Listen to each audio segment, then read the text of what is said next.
everyone, welcome to Magnet Brains. This is Varkha Gupta, your computer educator for class 11th IP. So students, Magnet Brains में आपको 100% free education provide किया जाता है ताकि आप सभी अपनी एग्जाम में बहुत अच्छे मार्क्स को स्कोर कर सकते हो। साथ ही आपको सारे video lectures, practicals free of cost available है। आपको किसी भी तरीके का कोई भी पेमेंट नहीं करना है किसी भी तरीके की वीडियोस, लेक्चर्स, प्रैक्टिकल्स के लिए। आज इस वीडियो में हम क्या करने वाले हैं? आज इस वीडियो में हम डिस्कस करने वाले हैं क्लास 11th आईपी का chapter number 8 introduction to structured query language का एक्सरसाइज।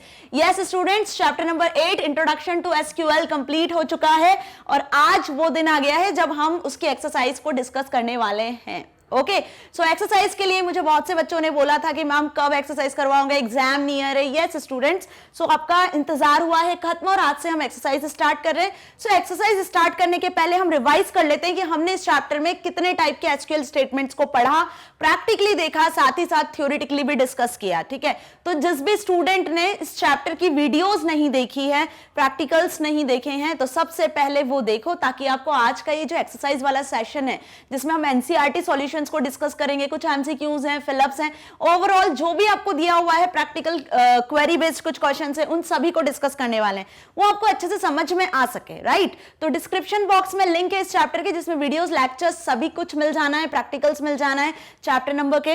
ओके, सो प्लीज उसको विजिट करिए। So before start this exercise हम क्या कर लेते हैं, एक्सरसाइज को स्टार्ट करने के पहले इस चैप्टर का रिवीजन ले लेते हैं। ठीक है, कि क्या क्या और कौन कौन से एसक्यूएल स्टेटमेंट्स हम पढ़ चुके हैं इस चैप्टर में। सो इस चैप्टर में हमने कंप्लीट कर लिया है SQL statements, basic SQL statements. जब आप स्ट्रक्चर्ड क्वेरी लैंग्वेज को यूज कर रहे हो, मायएसक्यूएल सॉफ्टवेयर का यूज कर रहे हो, किसके लिए? डेटाबेस क्रिएट करने के लिए, डेटाबेस में, रिलेशंस में, टेबल में डेटा को मेंटेन करने के लिए। ठीक है, समझ में आया ना, रो और कॉलम के फॉर्म में। सो टेबल में यदि डेटा को रिट्राइव करना है, इंसर्ट करना है, क्रिएट करना है, डिलीट करना है, तो इन सब के लिए डिफरेंट टाइप के एसक्यूएल स्टेटमेंट्स अवेलेबल है। सो इस चैप्टर में हमने कितने टाइप के एसक्यूएल स्टेटमेंट्स देखे थे? दो टाइप के एसक्यूएल स्टेटमेंट देखे, एसक्यूएल डेटा डेफिनेशन और एसक्यूएल डेटा मैनिपुलेशन। ठीक है, डेटा डेफिनेशन के लिए और डेटा मैनिपुलेशन के लिए। सो ये जो सारे स्टेटमेंट्स आपको दिख रहे हैं, 5 स्टेटमेंट्स, ये यूज होते हैं एसक्यूएल डेटा डेफिनेशन के लिए। किसके लिए यूज हो रहे हैं ये स्टेटमेंट्स? डेटा डेफिनेशन के स्टेटमेंट्स है। डेटा डेफिनेशन इट मींस कि आप डेटाबेस को क्रिएट कर सकते हो, आप टेबल डिफाइन कर सकते हो, उसके लिए जो एसक्यूएल स्टेटमेंट है वो ये वाले स्टेटमेंट्स है, जिसमें कैसे डेटाबेस को क्रिएट करना है, कौन सा एसक्यूएल कमांड यूज होगा? Create database. ये डेटाबेस के अंदर फिर आपको टेबल क्रिएट करनी है, तो टेबल क्रिएट करने के लिए हम क्रिएट टेबल कमांड का यूज करते हैं। ठीक है, देन उसके बाद यदि आपने टेबल क्रिएट कर दी है और आपको टेबल का स्ट्रक्चर देखना है कि आपने टेबल में कितने कॉलम्स क्रिएट किए, क्या डेटा टाइप है, क्या साइज रखा है आपने कॉलम का, तो आप डिस्क्राइब कमांड का यूज कर सकते हो। आफ्टर दैट ऑल्टर, टेबल में जो कॉलम्स हैं, कॉलम्स का जो डेटा टाइप है, टेबल में जो भी आपको चेंजेस करने हैं उसके स्ट्रक्चर में, तब आप यूज करते हो ऑल्टर कमांड का। ऑल्टर का मतलब ऑल्टरेशन करना, मैनिपुलेशन करना, चेंजेस करना, बट किस में? टेबल के स्ट्रक्चर में जो आपने अभी यहां पर क्रिएट किया है। तो ऑल्टर कमांड को हम यहां पे यूज करते हैं अलग अलग कीवर्ड्स के साथ, जैसे कि ऐड, मॉडिफाई एंड ड्रॉप। ठीक है, तो यहां पे यदि कोई कॉलम आपको टेबल में नया ऐड करना है तो आप ऑल्टर ऐड यूज करते हो। टेबल में यदि कॉलम में चेंजेस करना है, कॉलम का नाम चेंज करना है, कॉलम का डेटा टाइप चेंज करना है, कॉलम का साइज बढ़ाना है, तो मॉडिफाई का यूज करते हो ऑल्टर के साथ। यदि आपको टेबल में एग्जिस्टिंग कॉलम को ही डिलीट करना है तो ऑल्टर ड्रॉप का यूज करते हैं। ठीक है, तो ऑल्टर बेसिकली यूज हो रहा है यहां पर कॉलम्स में चेंजेस करने के लिए, टेबल के स्ट्रक्चर में चेंजेस करने के लिए। क्यों? क्योंकि टेबल बनती किससे है? कॉलम से मिलकर बनती है, रो कॉलम से। ठीक है, तो कॉलम यदि होंगे ही नहीं तो कहां से रो आएगी? राइट, तो टेबल का स्ट्रक्चर क्रिएट किया जाता है कॉलम क्रिएशन के साथ। तो कॉलम में चेंजेस करने के लिए हम इन ऑल्टर कमांड का यूज करते हैं। ऑल्टर को आप इन कीवर्ड के साथ यूज कर सकते हो। ठीक है, अब लास्ट है ड्रॉप।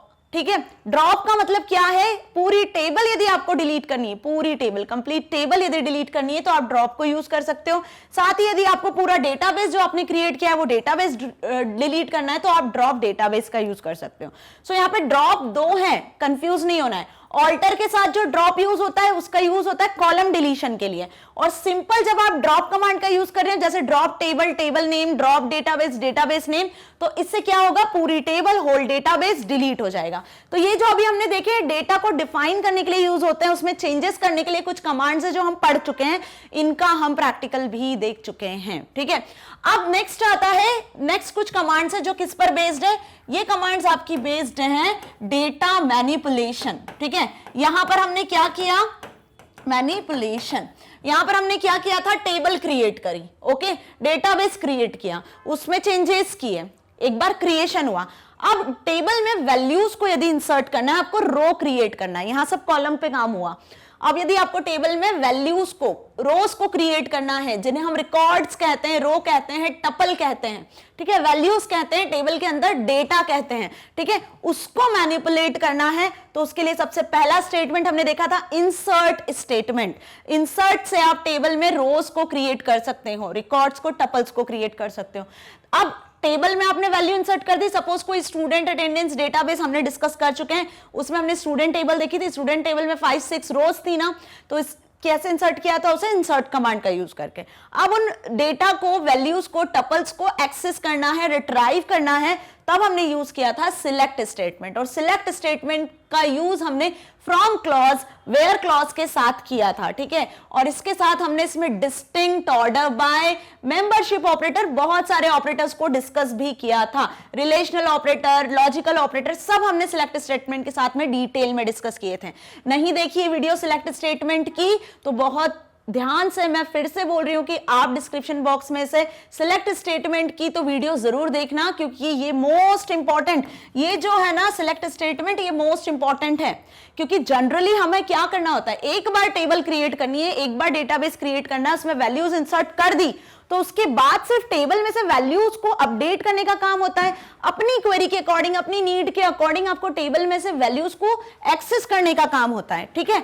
आप कंडीशंस के अकॉर्डिंग, कॉलम्स के अकॉर्डिंग वैल्यूज को एक्सेस कर सकते हो अलग अलग तरीके से, क्वेरी के अकॉर्डिंग, राइट। तो सिलेक्ट स्टेटमेंट ही वहीं पर यूज होता है, तो सिलेक्ट स्टेटमेंट का काम बहुत इंपॉर्टेंट है, ओके। इसके बाद देखो अपडेट पढ़ा था हमने, अपडेट एंड डिलीट, ये दोनों कमांड क्या करती है, टेबल में जो रिकॉर्ड्स हैं, जो रोज है, यदि उसमें अपडेशन करना है, उसमें चेंजेस करना है, सपोज किसी स्टूडेंट का रोल नंबर चेंज करना है, एड्रेस चेंज करना है, कॉन्टैक्ट नंबर चेंज करना है, तब आप अपडेट का यूज करोगे। लेकिन यदि कॉलम का नाम चेंज करना है, कॉलम का साइज चेंज करना है, तब हम ऑल्टर का यूज करेंगे, समझ में आया। तो रो में चेंजेस करना है तो अपडेट, और कॉलम में चेंजेस करना है तो ऑल्टर का यूज करना है। यदि आपको किसी रो को डिलीट करना है, सपोज 5 रोल नंबर वाला स्टूडेंट आपको डिलीट करना है टेबल से, तो आप डिलीट कमांड का यूज करोगे। और यदि कोई कॉलम को डिलीट करना है, सपोज आपको एड्रेस वाला पूरा कॉलम ही डिलीट करना है, तो आप ऑल्टर का यूज करोगे।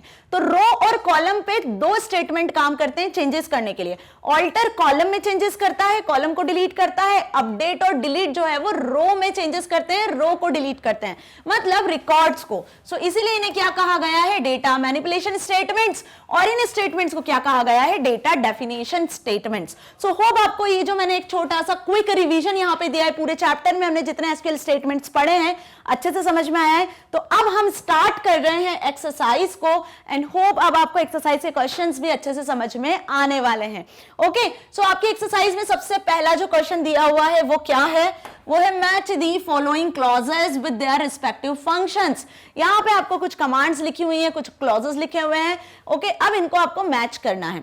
सो यहाँ पे वही सारी कमांड्स है जो मैंने अभी आपको बताई है। ऑल्टर कमांड क्यों यूज होती है, अभी मैंने जस्ट आपको बताया है। इंसर्ट द न्यू वैल्यूज, क्या वैल्यू को इंसर्ट करने के लिए यूज होती है। कॉलम्स पे कोई रेस्ट्रिक्शन अप्लाई करने के लिए यूज होती है। टेबल को डिफाइन करने के लिए यूज होती है।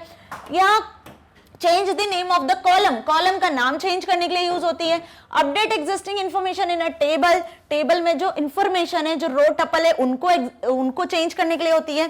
Delete an existing row from a table, table में जो रो एग्जिस्ट कर रही है उसे डिलीट करने के लिए होती है, या डेटाबेस क्रिएट करने के लिए होती है। तो ऑल्टर कमांड क्यों यूज होती है जल्दी बता दो। ऑल्टर कमांड हमेशा कॉलम में चेंजेस करती है। किस में चेंजेस करती है, कॉलम में। तो इसका करेक्ट आंसर क्या हुआ, 4th वाला, ठीक है। सही मैच कर लेते हैं अपन, क्या होगा ऑल्टर का सही answer? Fourth, that is change the name of column. Column का नाम चेंज करना है, कॉलम में चेंजेस करना है तो ऑल्टर का यूज हम करते हैं। समझ में आ गई अच्छे से बात? नेक्स्ट है अपडेट। अपडेट किसको चेंज करता है? रिकॉर्ड्स को, रोज को। जो एग्जिस्टिंग रोज एंड टेबल में जो टपल्स है उनमें चेंजेस करता है। तो इसका आंसर क्या होगा? Update existing information in a table. Table में जो इंफॉर्मेशन फिल है उन्हें अपडेट करता है। तो अपडेट का करेक्ट आंसर क्या हुआ? Fourth, update existing information in the table. तो अपडेट कमांड यूज करते हैं। डिलीट किसके लिए यूज किया जाता है? Delete an existing row from a table. Table में जो रो है, रिकॉर्ड है, उन्हें डिलीट करने के लिए यूज किया जाता है। तो डिलीट का करेक्ट आंसर क्या हुआ? Fifth, delete an existing row from a table. Okay, insert into, अब नाम से समझ में आ रहा है इंसर्ट कमांड क्यों यूज करते हैं हम? Insert the values into the table. Table में यदि वैल्यूज को आपको इंसर्ट करना है तब आप इंसर्ट कमांड का यूज करते हो। ओके, कंस्ट्रेंट, अब टेबल पे कंस्ट्रेंट अप्लाई करते हैं कि कॉलम की वैल्यूज कैसी होना चाहिए, है ना। कॉलम की वैल्यूज पे आप रेस्ट्रिक्शंस लगाते हो कि कॉलम की वैल्यू नल नहीं होना चाहिए, कॉलम में जो वैल्यू लिख रहे हो वो यूनिक होनी चाहिए, रिपीट नहीं होनी चाहिए। तो कंस्ट्रेंट्स पढ़े थे हमने, यूनिक कंस्ट्रेंट, नल कंस्ट्रेंट, प्राइमरी की कंस्ट्रेंट, फॉरेन की कंस्ट्रेंट। तो कंस्ट्रेंट क्या होते हैं? Restrictions on column. कॉलम पे जो आप रेस्ट्रिक्शंस लगाते हो वो रेस्ट्रिक्शंस होते हैं आपके कंस्ट्रेंट, राइट। तो यहां पे हम इसको मैच कर देते हैं सेकंड वाले ऑप्शन से कि constraints are the restrictions. Okay, अब डीईएससी कमांड यूज होती है टेबल के स्ट्रक्चर को देखने के लिए। टेबल में कितने कॉलम है, क्या डेटा टाइप है, उसके स्ट्रक्चर को डिफाइन करने के लिए, डिस्क्राइब करने के लिए। तो यहाँ पर डीईएससी कमांड का यूज क्यों हो रहा है, जल्दी बता दो। डीईएससी कमांड का यूज हो रहा है यहाँ पर किसको शो कर रहा है? टेबल डेफिनेशन को। तो यहां पर करेक्ट आंसर क्या हुआ इसका? Table definition. ओके, डीईएससी को आप डीईएससी तरह भी यूज करते हो, डिस्क्राइब की तरह भी यूज कर सकते हो। क्रिएट, अब लास्ट है क्रिएट। क्रिएट स्टेटमेंट क्यों यूज होता है? लास्ट बचा है आपका ये वाला option, for using creating table और क्रिएटिंग डेटाबेस। तो करेक्ट आंसर हो गया आपका ये। सो होप आपको ये पूरे मैच द कॉलम इजीली समझ में आए। यदि आपको हर एक कमांड का मतलब पता है, जो मैंने अभी बताया, रिवीजन में भी बताया कि हर एक कमांड का मतलब पता है, हर एक कमांड का क्या काम है ये पता है, तो आप इस मैच द कॉलम को चुटकियों में सॉल्व कर सकते हो। So what is the correct answer? ध्यान से देख लो, जो हमने दिए क्या वही करेक्ट आंसर है? यस, ए का फोर्थ है, बी का फिफ्थ है, सी का सिक्स्थ है, डी का फर्स्ट है और ई का आपका सेकंड है, डीईएससी कमांड का थर्ड है और क्रिएट का सेवेंथ है। तो ये आपके पूरे करेक्ट आंसर्स हैं जो अभी हमने डिस्कस किए हैं। सो फर्स्ट क्वेश्चन जो है मैच द कॉलम, होप आपको अच्छे से समझ में आया। क्लियर? सो अब यदि इस तरीके का कोई मैच द कॉलम क्वेश्चन आता है तो आप कर सकते हो, ये फिलअप में भी यदि आता है तो आप इसको सॉल्व कर सकते हो, right. Next question, question number 2, choose appropriate answer. मतलब यहां पर अब क्वेश्चन है आपके MCQ based with respect to following code snippet. मतलब कि ये कोड आपको दिया हुआ है, इस कोड पर बेस्ड क्या है, कुछ एमसीक्यूज हैं, आप उन एमसीक्यूज को सॉल्व करना है। पहला है क्रिएट टेबल स्टूडेंट, ध्यान से समझना है इस कोड को।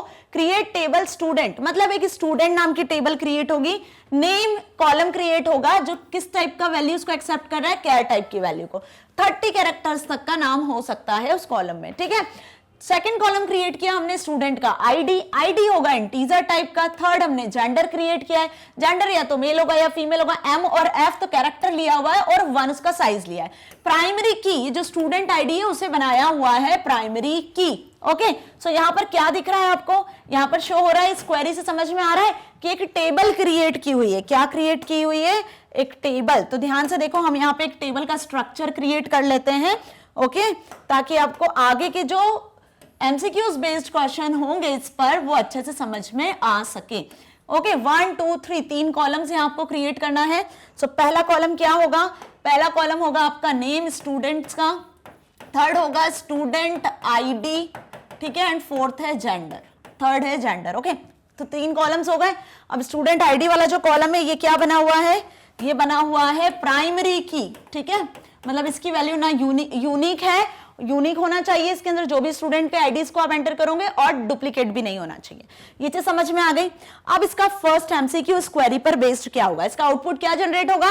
क्वेरी ओके, 0 रोज अफेक्टेड, मतलब आपकी ये टेबल क्रिएट हो चुकी है लेकिन अभी इसमें कोई वैल्यूज इंसर्ट नहीं हुई है। So first MCQ based on this table is what will be the degree of the student table. Student table जो आपको ये दिख रही है इसकी क्या डिग्री है, ये कौन सी टेबल है, एक स्टूडेंट टेबल है, राइट। टेबल का नाम, इसको हम रिलेशन भी कहते हैं।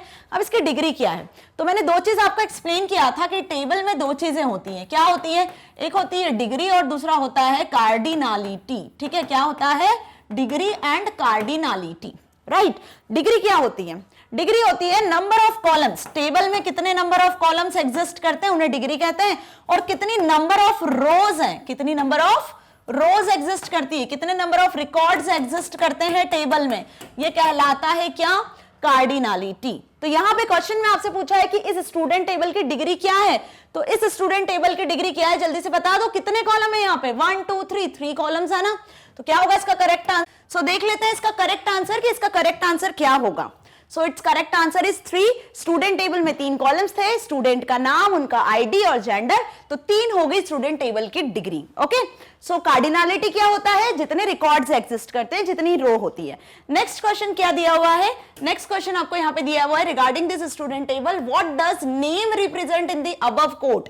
उस कोड में नेम वाला जो हमने एक कॉलम क्रिएट किया था वो किसको रिप्रेजेंट कर रहा है, आंसर मैंने बता दिया है, एक टेबल को, रो को, कॉलम को या डेटाबेस को। तो स्टूडेंट टेबल में हमने क्या क्रिएट किया था, एक नेम नाम का column. So correct answer is 3rd, that is column. Okay, क्योंकि टेबल का नाम तो स्टूडेंट है।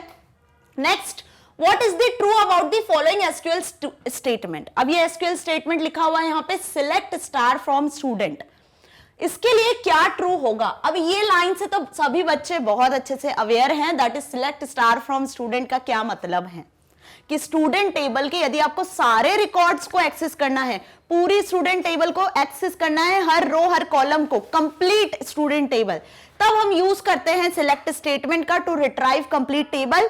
और स्टार का मतलब होता है कि कंप्लीट ऑल रिकॉर्ड्स, सभी रिकॉर्ड्स आपको शो होना है, तो स्टार का यूज करते हैं। फ्रॉम के आगे लिखते हैं टेबल नेम।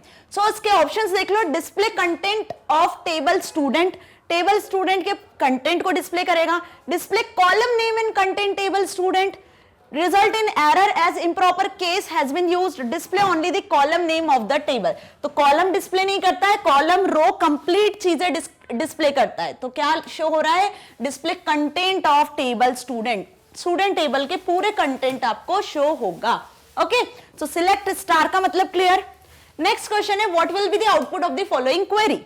अब स्टूडेंट टेबल क्रिएट हो चुकी है, उसके अंदर हमें क्या करना है, रिकॉर्ड्स को इंसर्ट करना है, ठीक है। तो यहां पे जो एक क्वेरी लिखी हुई है, ये इंसर्ट क्वेरी लिखी हुई है, इंसर्ट इनटू स्टूडेंट वैल्यूज सुहाना, स्टूडेंट आईडी 109 और फीमेल। दूसरी वैल्यूज इन्होंने लिखी है यहाँ पे, स्टूडेंट का नाम रिवान, 102 उसका स्टूडेंट आईडी है, मेल। इसी तरीके से इन्होंने मल्टीपल वैल्यूज के अंदर वैल्यूज को एंटर किया हुआ है।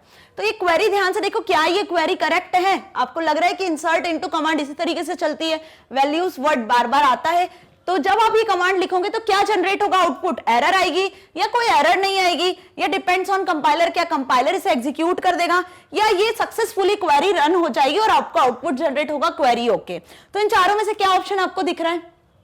तो यदि आपने इंसर्ट क्वेरी को चलाया है, आपने इंसर्ट क्वेरी को ध्यान से पढ़ा है, जब मैंने पढ़ाया है, तो आप इसका आंसर अभी बता सकते हो कि इंसर्ट इनटू स्टूडेंट, इसका सिंटेक्स हमने देखा था कि इंसर्ट इनटू टेबल का नाम आता है और टेबल नेम के बाद आता है वैल्यूज वर्ड, ठीक है, वैल्यूज कीवर्ड आता है और इसके बाद ब्रैकेट में आप वैल्यूज को इंसर्ट करते हो, देन सेमीकोलन, यही यूज करते हैं हम। यदि मल्टीपल वैल्यूज एंटर करना है तो आप मल्टीपल ब्रैकेट्स का यूज करते हो, ठीक है, कॉमा लगा के आप मल्टीपल ब्रैकेट का यूज करोगे।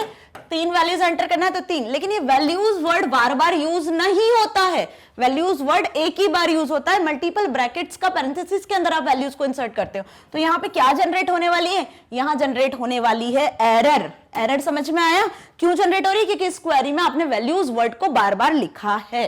So what is the correct answer? The correct answer is error। समझ में आया।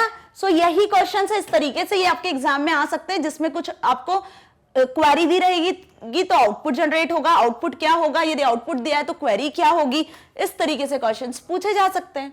Next, in the following query how many rows will be deleted. अब ये क्वेरी ध्यान से देखो, delete from student where student ID equals to 109, क्या query लिखी है?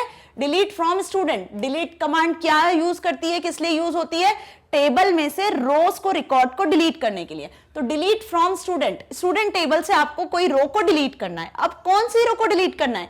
जहां पर वेयर क्लॉज में हमने लिखा जहां स्टूडेंट आईडी 109 है। तो जो स्टूडेंट आईडी 109 है उस स्टूडेंट का पूरा रिकॉर्ड टेबल से डिलीट हो जाएगा।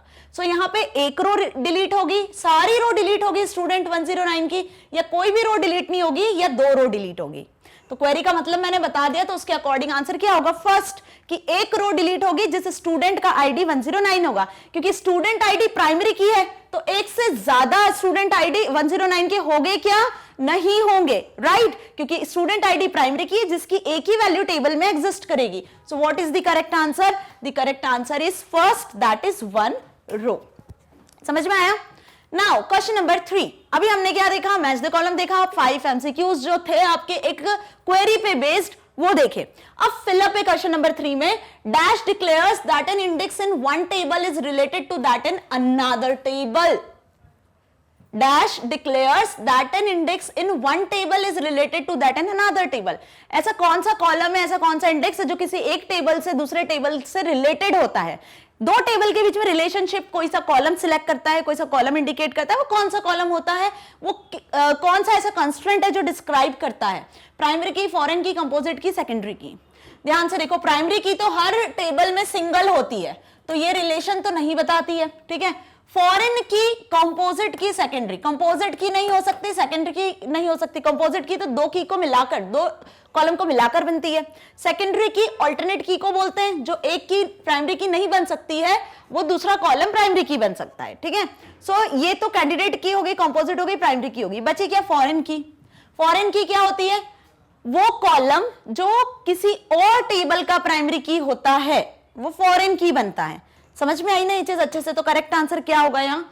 फॉरेन की। फॉरेन की डिक्लेयर करती है दैट एन इंडेक्स और column in one table is related to that in another table. किसी एक टेबल के प्राइमरी की वाले कॉलम को आप किसी दूसरी टेबल में एक्सेस करते हो, किसी दूसरी टेबल में यूज करते हो, तो वो एज ए फॉरेन की यूज होता है।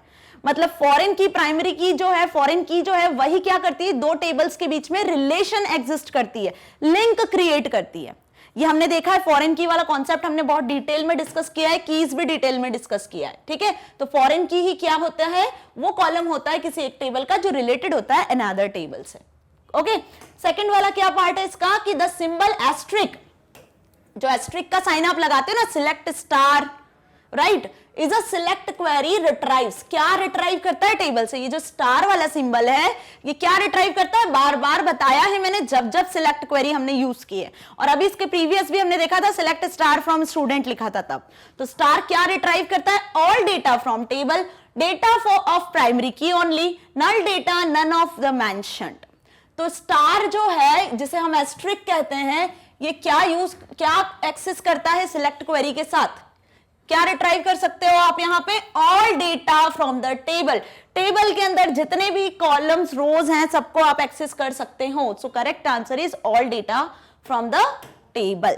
Okay, now question number 4। Question number 4 क्या दिया हुआ है? Consider the following movie database and answer the SQL queries based on it. ये एक डेटाबेस है जो किस पर बेस्ड है? क्या नाम है डेटाबेस का? मूवी डेटाबेस है। डेटाबेस की एक ये टेबल है, ठीक है। समझ में आया? एक डेटाबेस में ये मूवी नाम से एक टेबल क्रिएट है, movie ID, movie name, category, release date, production cost, business cost, ठीक है, कि किस डेट पर कौन सी मूवी रिलीज हुई है, कैसी मूवी है, उसकी कैटेगरी है, किस डेट पर रिलीज हुई है, क्या प्रोडक्शन कॉस्ट है, क्या बिजनेस कॉस्ट है। ओके, तो आपको ये टेबल बहुत ध्यान से देख लो। मूवी आईडी में यूनिक की हो सकती है, प्राइमरी की हो सकती है, 001, 002, 3, 4, 5, 6। मूवी के name Hindi, Tamil, English, Bengali, Telugu, Punjabi. Category musical, action, horror, adventure. Okay, अब कैटेगरी रिपीट हो रही है, जैसे एक्शन मूवीज, तमिल और तेलुगु मूवी जो है वो दोनों एक्शन मूवीज हैं, ठीक है। कोई म्यूजिकल मूवी है, कोई कॉमेडी कैटेगरी होगी। रिलीज डेट आपको दिख रही है, उनकी कॉस्ट दिख रही है, ठीक है। तो यहाँ पे कुल कितने कॉलम्स हैं इस मूवी नाम के टेबल में? 1, 2, 3, 4, 5, 6, ठीक है, 6 कॉलम है। वैल्यूज इंसर्ट है। अब इस पर बेस्ड कुछ क्वेश्चन है जो आपको सॉल्व करने हैं। First question, retrieve movies information. Retrieve करने की बात आती है तो बहुत ध्यान रखना, सिलेक्ट स्टेटमेंट यूज करना है। जब भी टेबल में से कुछ भी रिट्राइव करना है तो आपको सिलेक्ट स्टेटमेंट यूज करना है। Retrieve movie information, specially data information. तो हमें मूवी की इंफॉर्मेशन को रिट्राइव करना है without mentioning their column name, उनके कॉलम नेम को बिना स्पेसिफाई करें। मतलब इसका मतलब समझ गए ना कि आपको मूवी वाली टेबल की पूरी इंफॉर्मेशन को एक्सेस करना है, कंप्लीट इंफॉर्मेशन को। तो आपने क्या लिख दिया, सिलेक्ट स्टार फ्रॉम मूवी, क्या लिख दिया, सिलेक्ट स्टार फ्रॉम मूवी। तो अब इसके आउटपुट में आपको क्या शो होगा, इसके आउटपुट में आपको पूरी टेबल शो होगी, ये मूवी वाली है ना। लेकिन जब आप यहाँ पे कॉलम का नाम स्पेसिफाई करते, कोई सिलेक्टेड कॉलम यदि आपको चाहिए होते, सपोज मूवी आईडी और रिलीज डेट चाहिए होती, तो आप स्टार की जगह पे क्या करते, मूवी आईडी और रिलीज डेट कॉमा लगा के लिख देते हैं, तो वही कॉलम शो होते हैं, है ना। सो ये चीज क्लियर है, आपको पूरी मूवी की इंफॉर्मेशन रिट्राइव करनी है बिना उसके कॉलम नेम स्पेसिफाई करे। मतलब you want to access the whole data of movie table, then we use this star asterisk. Okay, इस पर बेस्ड क्वेश्चन आ सकता है एग्जाम में, ये इंपॉर्टेंट है, सिलेक्ट क्वेरी मैं फिर से बता रही हूं। नाउ सेकंड है list business done by movie showing only movie ID, movie name and business cost. देखो अब यहां ध्यान से कि list business done by movies showing only, मतलब आपको सिर्फ यहां पे कौन से कॉलम सिलेक्ट करना है टेबल से, मूवी आईडी, मूवी का नाम और बिजनेस कॉस्ट। ये 3 कॉलम आपको अब टेबल से सिलेक्ट करवाने हैं। तो आपने क्या लिखी क्वेरी, सिलेक्ट स्टार की जगह पे क्या कर दिया, तीनों कॉलम का नाम लिख दिया, movie ID, movie name, business cost, from किस टेबल से, टेबल का नाम। फ्रॉम के आगे हमेशा क्या होता है, टेबल का नाम होता है। फ्रॉम के आगे क्या होता है, जिस टेबल से आपको रिट्राइव करना है डेटा। सिलेक्ट के आगे स्टार लगाओगे तो कंप्लीट आएगा, अदरवाइज आप कॉलम का नाम लिख सकते हो कॉमा से सेपरेट करके। तो अब इसका आउटपुट क्या शो होगा आपको, यहां पे आपको शो होगा मूवी टेबल के सिर्फ 3 column, movie ID, movie name and business cost. Okay, list the different categories of movie, movie की डिफरेंट कैटेगरीज कौन कौन सी है वो आपको शो करवानी है। तो अभी मैंने क्या बताया आपको टेबल में यहां पर कि यहां ध्यान से देखो, डिफरेंट कैटेगरी बोला है हमसे, क्वेरी में क्या बोला है कि लिस्ट द डिफरेंट कैटेगरी। तो डिफरेंट कैटेगरी क्यों बोला, क्योंकि यहां पे कैटेगरी रिपीट हो रही है, ये कैटेगरी वाला कॉलम है, इसमें देखो यहां पे एक्शन वाला कॉलम, एक्शन वाले जो वैल्यू है वो रिपीट हो रहा है, बाकी म्यूजिक, हॉरर और कॉमेडी तो सेम है, डिफरेंट है। तो यहां पे आपको डिफरेंट वैल्यू को एक्सेस करना है। जब किसी कॉलम की डिफरेंट वैल्यू को एक्सेस करना होता है तो हम सिलेक्ट के साथ किस क्लॉज का यूज करते हैं, तो हम सिलेक्ट के साथ डिस्टिंक्ट क्लॉज का यूज करते हैं। डिस्टिंक्ट हमें कॉलम की डिफरेंट वैल्यूज को रिटर्न करता है, किसको रिटर्न करता है, कॉलम की डिफरेंट वैल्यूज को। तो हमने क्या लिखा है, सिलेक्ट डिस्टिंक्ट, और डिस्टिंक्ट के आगे जिस कॉलम की वैल्यू को एक्सेस करना है, किस कॉलम की वैल्यू को, कैटेगरी वाले कॉलम की वैल्यू को, तो हमने उस कॉलम का नाम लिख दिया कैटेगरी, फ्रॉम टेबल का नाम।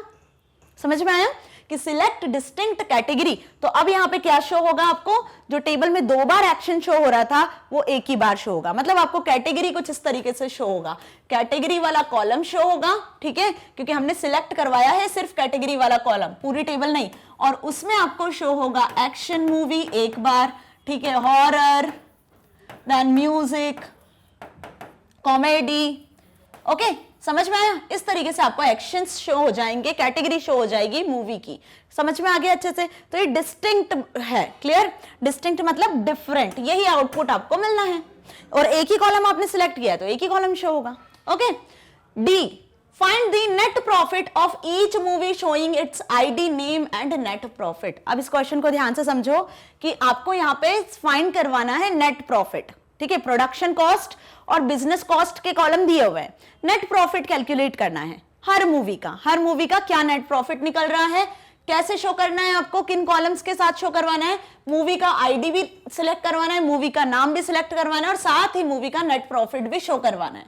तो आप किन 2 कॉलम को सिलेक्ट करोगे, आईडी को सिलेक्ट करोगे, नेम को सिलेक्ट करोगे, मतलब मूवी आईडी, मूवी नेम, लेकिन नेट प्रॉफिट नाम का तो कोई कॉलम ही नहीं था ना कोई कॉलम, नेट प्रॉफिट नाम का कोई कॉलम था क्या, नहीं था। तो नेट प्रॉफिट हमें कैलकुलेट करना है, ठीक है। तो नेट प्रॉफिट कैलकुलेट करने के लिए फॉर्मूला क्या है कि बिजनेस कॉस्ट वाला जो कॉलम था उसमें से प्रोडक्शन कॉस्ट यदि माइनस कर देते हैं तब हमें मिलेगा हर मूवी का नेट प्रॉफिट। ये हिंट दी हुई है, क्लियर। टेबल देख लो एक बार, क्या टेबल थी आपकी, ये टेबल है। अब इस टेबल में यहां देखो, ये है आपकी प्रोडक्शन कॉस्ट, ये है बिजनेस कॉस्ट, इसमें से इसको यदि आप माइनस करते हो तो आपको मिलेगा नेट प्रॉफिट। क्या मिलेगा, नेट प्रॉफिट। ये नेट प्रॉफिट नाम का एक नया कॉलम बनेगा और उसकी वैल्यूज यहाँ पे आपको मिलेगी। कब? जब आप इन दोनों कॉलम को माइनस करते हो। तो हमें क्या क्या चाहिए इस टेबल से? हमें इस टेबल से चाहिए मूवी का आईडी, मूवी का नाम और नेट प्रॉफिट। ये वाले कॉलम्स को एक्सेस करना है आपको, ठीक है। तो इसके लिए आप क्या क्वेरी लिखोगे? इसके लिए आप क्वेरी लिखोगे कुछ इस तरीके से, ठीक है। पहले क्वेश्चन पढ़ लें। Make sure that new column name is labelled as net profit. देखो वही जो मैंने बताया अभी कि जो नया कॉलम होगा क्रिएट, उसका नाम नेट प्रॉफिट होना चाहिए। In this column now part of movie relation, और वो मूवी टेबल का ही एक पार्ट होना चाहिए। If no then what name is coined for such column. यदि आप नेट प्रॉफिट नहीं रखते हो तो उसके लिए आप क्या नाम रखना चाहोगे? What can you say about the profit of movie which has not yet released?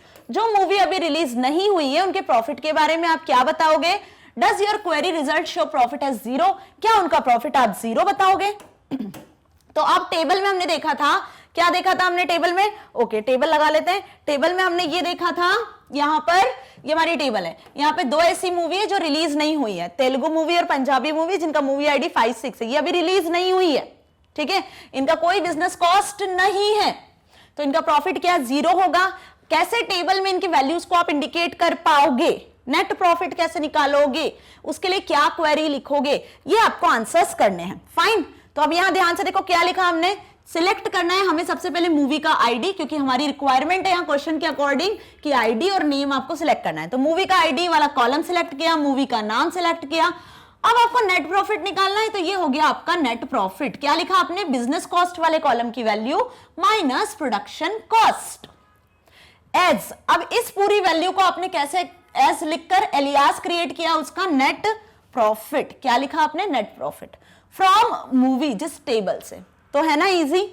क्या लिखा आपने यहाँ पर? Business cost minus production cost, मतलब यहां हमने अरिथमेटिक ऑपरेटर माइनस का यूज किया हुआ है, ठीक है, जिससे क्या कैलकुलेट हुआ? Net profit. और ये कॉलम का नाम ये ना हो, कॉलम का नाम नेट प्रॉफिट हो, तो इसका एलियास हमने यहाँ यूज कर लिया नेट प्रॉफिट। कॉलम एलियास समझ में आया था ना, पढ़ाया था मैंने कि एज लिखकर आप कॉलम का नाम एक्सेस कर सकते हो।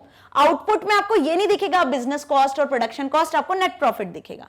तो अब इसका आउटपुट क्या जनरेट होगा? इसका आउटपुट कुछ इस तरीके से जनरेट होगा। आपको मूवी आईडी वाला कॉलम दिखेगा, ठीक है, और आपको क्या शो होगा? यहाँ पर मूवी का नाम शो होगा। यहाँ पर आपको business cost minus production cost नहीं शो होगा, यहाँ आपको शो होगा नेट प्रॉफिट। क्यों? क्योंकि आपने इसका एलियास यूज कर लिया नेट प्रॉफिट, और सारी मूवीज उनका नाम और उनका business cost production cost minus होकर नेट प्रॉफिट वाले कॉलम में शो होगी। ओके, सो ये चीज आपको शो होगी। अब यहाँ पे एक चीज ध्यान से देखो कि ये जो टेबल हमने देखी मूवी आईडी वाली, यहाँ पर वैल्यूज नहीं है। किन दो मूवी में यहाँ पे कोई वैल्यूज नहीं है, तो डेटाबेस यहाँ पे क्या असाइन करता है? डेटाबेस यहाँ पे नल असाइन कर देता है। और नल में से यदि आप किसी नंबर को माइनस करते हो तो रिटर्न भी आपको क्या मिलता है? नल वैल्यूज ही मिलती है। ये पता है ना, ये बताया था मैंने। अननोन और मिसिंग वैल्यू को इंडिकेट करने के लिए हम नल का यूज करते हैं, नल वैल्यूज का यूज करते हैं, ठीक है, डेटाबेस में, एसक्यूएल में। तो ये चीज क्लियर हुई ना। तो क्या बताया यहाँ पे कि फॉर अनरिलीज्ड मूवी, जो लास्ट की दो मूवी अनरिलीज्ड है, it will show null as empty values as shown as null, not as zero. Zero की तरह नहीं दिखेगी, वो आपको कैसे दिखेगी? नल वैल्यूज की तरह दिखेगी। क्लियर हुआ? क्योंकि डेटाबेस में नल का काम होता है, नल वैल्यूज का काम होता है जब टेबल में किसी कॉलम की वैल्यू मिसिंग होती है या अननोन होती है, और उसके साथ यदि आप कोई अरिथमेटिक ऑपरेशन परफॉर्म करवाते हो, मतलब नल वैल्यूज के साथ आप प्लस माइनस इंटू डिवीजन कुछ भी करवाते हो, तो रिटर्न होता है आपको नल वैल्यू ही, ना कि कोई कैलकुलेशन। तो नल और जीरो दोनों अलग अलग चीजें हैं। जीरो के साथ आप कैलकुलेशन कर सकते हो, बट नल वैल्यूज के साथ कैलकुलेशन नहीं कर सकते हो। ये चीज क्लियर हो गई अच्छे से? क्वेरी अच्छे से समझ में आ गई? ओके, आउटपुट भी समझ में आया ना किस तरीके से जनरेट होगा।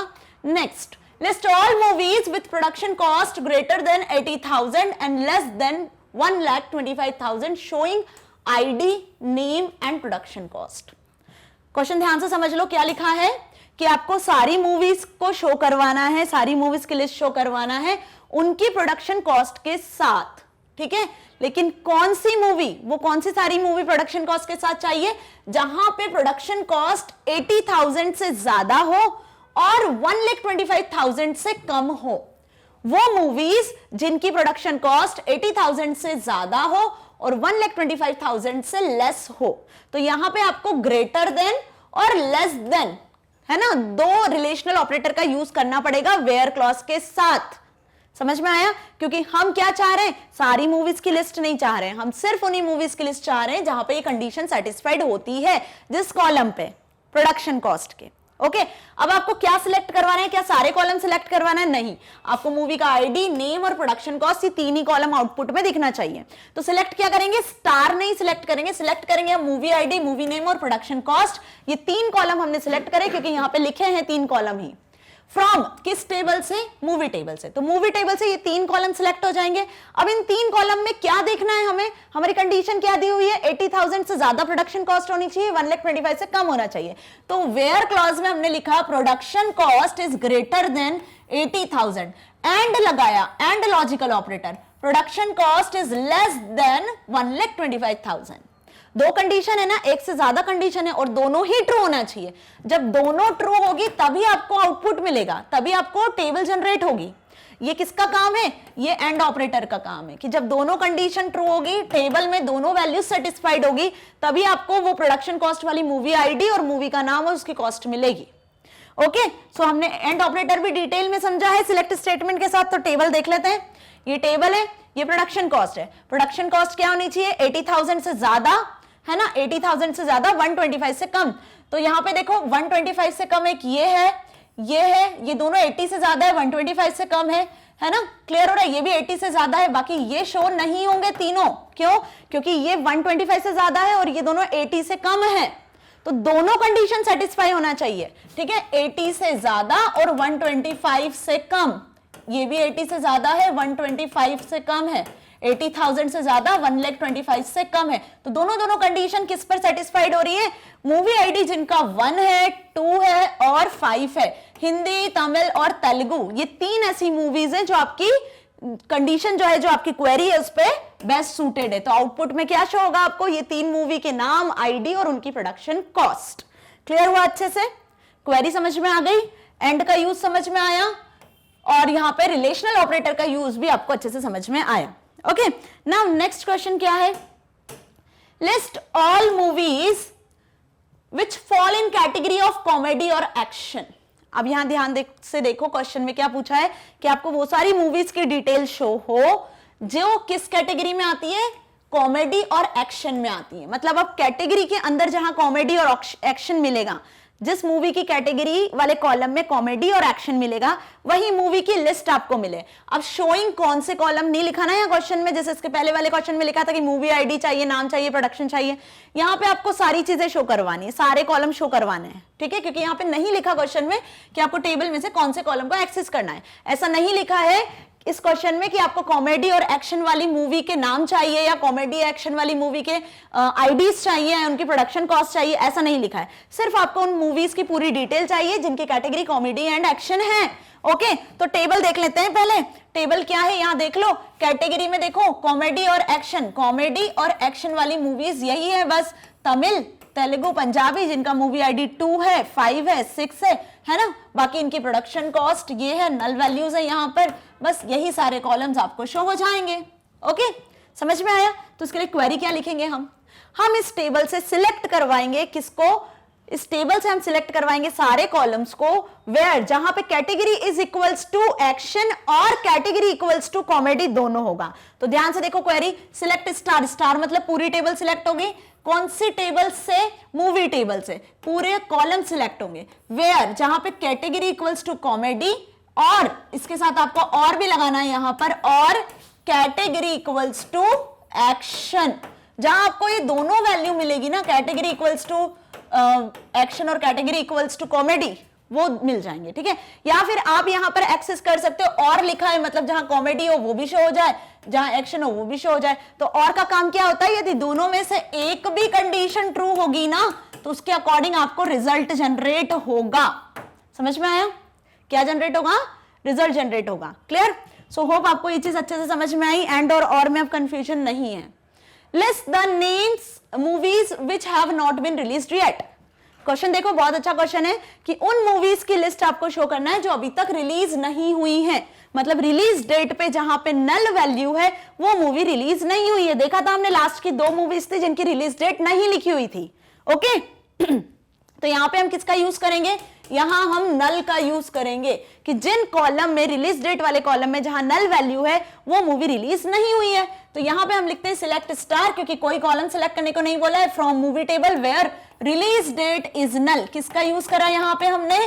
इज नल का यूज करा है। किसके साथ? सिलेक्ट स्टेटमेंट के साथ। तो select star from movie where release date is null, जहां पे रिलीज डेट नल मिल जाएगी, कॉलम में रिलीज डेट की वैल्यू नल मिलेगी, वही मूवी रिलीज नहीं हुई है। तो टेबल पे आ जाओ, इस टेबल में देखो रिलीज डेट वाले कॉलम में आपको यहां दो जगह क्या मिल रहा है? नल वैल्यूज मिल रही है ना, समझ में आया? तो कौन सा आउटपुट क्या मिलेगा आपको? ये दोनों पूरे पूरे रो एक्सेस होके मिलेंगे आउटपुट में, ओके कि Telugu movie and Punjabi movie is not released yet, क्योंकि इनकी रिलीज डेट पे नल असाइन है अभी। कैसे पता किया हमने? इज नल का यूज करके। किस तरीके से क्वेरी लिखी समझ में आ गई? Okay, question number 5। Question number 5 क्या दिया हुआ है? Suppose your school management has decided to conduct cricket matches. आपके स्कूल मैनेजमेंट ने क्या डिसाइड किया है? क्रिकेट मैच कंडक्ट करना between students of class 11th and 12th। 11th और 12th क्लास के बीच में क्रिकेट मैच होना है, ये स्कूल के मैनेजमेंट ने डिसाइड किया है। Student of each class are asked to join any one of the 4 teams. 4 team बना दी। अब 11th 12th के जो स्टूडेंट है उनको क्या करना है? 4 टीम में से किसी भी टीम को सिलेक्ट कर लेना है। Team Titan, team Rockers, team Magnet and team Hurricane. Titan, Rockers, Magnet, Hurricane 4 team है। चारों टीम में से जिस भी स्टूडेंट को जिस भी टीम के साथ में रहना है पार्टिसिपेट कर सकता है क्रिकेट के लिए। During summer vacations various matches will be conducted between this teams. Summer vacations के टाइम में इन चारों टीम के बीच में मैचेस होते हैं अलग अलग। Help your sport teacher to do the following. अब आपके स्पोर्ट टीचर को हेल्प करना है आपको, ठीक है? क्या करने में? पहली कंडीशन जो दी हुई है इस एप्लीकेशन बेस्ड क्वेश्चन से रिलेटेड, ये एक एप्लीकेशन बेस्ड क्वेश्चन है, बहुत ध्यान से समझना। लिखना वही है कि टीचर को क्वेरी, उसने एक टेबल बनाई हुई है, उस टेबल पे अकॉर्डिंग क्वेरी अप्लाई करनी है। तो सबसे पहले तो टीचर को क्या करना है? स्पोर्ट टीचर को एक डेटाबेस क्रिएट करना है। Create a database sports. तो स्पोर्ट्स नाम का एक डेटाबेस उसको क्रिएट करना है, जिसमें टेबल में वो क्या करेगा? डेटाबेस में हर स्टूडेंट की 11th 12th क्लास के स्टूडेंट की डिटेल मेंटेन करेगा कि किस स्टूडेंट को किस टीम में जाना है, कितने मैच खेलना है एंड ऑल। ओके, सो यहाँ पे डेटाबेस क्रिएट करने के लिए मैंने बताया था कौन सी कमांड होती है? Create database. तो क्या लिखा है यहाँ? ध्यान से देखो, क्रिएट डेटाबेस स्पोर्ट्स। तो क्या होगा इस कमांड को लिखने से? एक डेटाबेस क्रिएट होगा। किस नाम से? स्पोर्ट्स नाम से। तो क्वेरी समझ में आई? ओके, अब इसी पर बेस्ड नेक्स्ट को नाउ बी क्या दिया हुआ है? अब create a table team with following consideration. Sports database create कर लिया। अब उस डेटाबेस में आपको एक टेबल क्रिएट करना है टीम नाम से, ओके जो आपके कंसीडरेशंस के अकॉर्डिंग है, जो गिवन दिए हुए हैं इसके अकॉर्डिंग आपको टीम टेबल क्रिएट करना है। तो टीम टेबल क्या होगी? It should have a column team ID. Team table में टीम आईडी नाम का एक कॉलम होना चाहिए for storing N integer value. मतलब टीम आईडी जो कॉलम होगा वो इंटीजर वैल्यू एक्सेप्ट करेगा बिटवीन 1 to 9। इंटीजर वैल्यू कहां से कहां तक होगी? 1 to 9 नंबर्स के बीच में होगी, ठीक है? मतलब स्पोर्ट्स डेटाबेस में आपको एक टीम नाम की टेबल बनाना है जिसमें टीम आईडी नाम का एक क्या होगा? कॉलम होगा, ठीक है? ये कॉलम क्रिएट करना है। अब इसका कंसीडरेशन क्या दिया हुआ है कि जो टीम आईडी कॉलम है इसमें जो आईडी होगा वो इंटीजर होगा। जो भी वैल्यू आप एंटर करोगे वो इंटीजर टाइप की होगी, 1 to 9 के बीच में होगी। दूसरा देखो क्या लिखा हुआ है यहाँ पे कि which refers to unique identification of a team. ये यूनिक आइडेंटिफिकेशन होगा, ठीक है? मतलब टीम आईडी कहीं ना कहीं प्राइमरी की बनेगी, ओके तभी तो यूनिक आइडेंटिफिकेशन हो पाएगा। सेकंड कंसीडरेशन दिया हुआ है यहाँ पर कि आपको each team ID should have it's associated name. अब हर टीम आईडी का कुछ ना कुछ टीम नेम होगा, तो यहाँ पे आपका नेक्स्ट कॉलम क्रिएट होगा टीम नेम नाम से। किस नाम से? टीम नेम नाम से। अब टीम नेम हमने 4 देखे थे अभी, okay which should be string of length. तो टीम का नाम भी क्या होगा? स्ट्रिंग टाइप का होगा। तो इसका डेफिनेशन क्या हो जाएगा? इसका डेफिनेशन होगा आपका कैर और वॉरकर टाइप, इसको ले सकते हो आप। और इसका साइज क्या होगा? कितने कैरेक्टर्स तक का होना चाहिए? Less than 10। तो यहाँ पे आप उसका साइज स्पेसिफाई करोगे टीम नाम का कि 10 कैरेक्टर्स तक हो सकता है, 10 से कम एक्सेप्ट करेगा, 10 से ज्यादा नहीं। तो हमें क्या करना है? एक टीम टेबल क्रिएट करना है जिसमें 2 कॉलम्स है, team ID, team name. Team ID का डेटा टाइप इंटीजर लेना है और टीम नेम का डेटा टाइप कैरी या वॉरकर लेना है जिसका साइज 10 स्पेसिफाई करना है। तो इस स्पेसिफिकेशन के साथ, इस कंसीडरेशन के साथ हमें टीम नाम की टेबल क्रिएट करनी है। टेबल क्रिएट करने के लिए हम कमांड लिखते हैं। क्या कमांड लिखते हैं?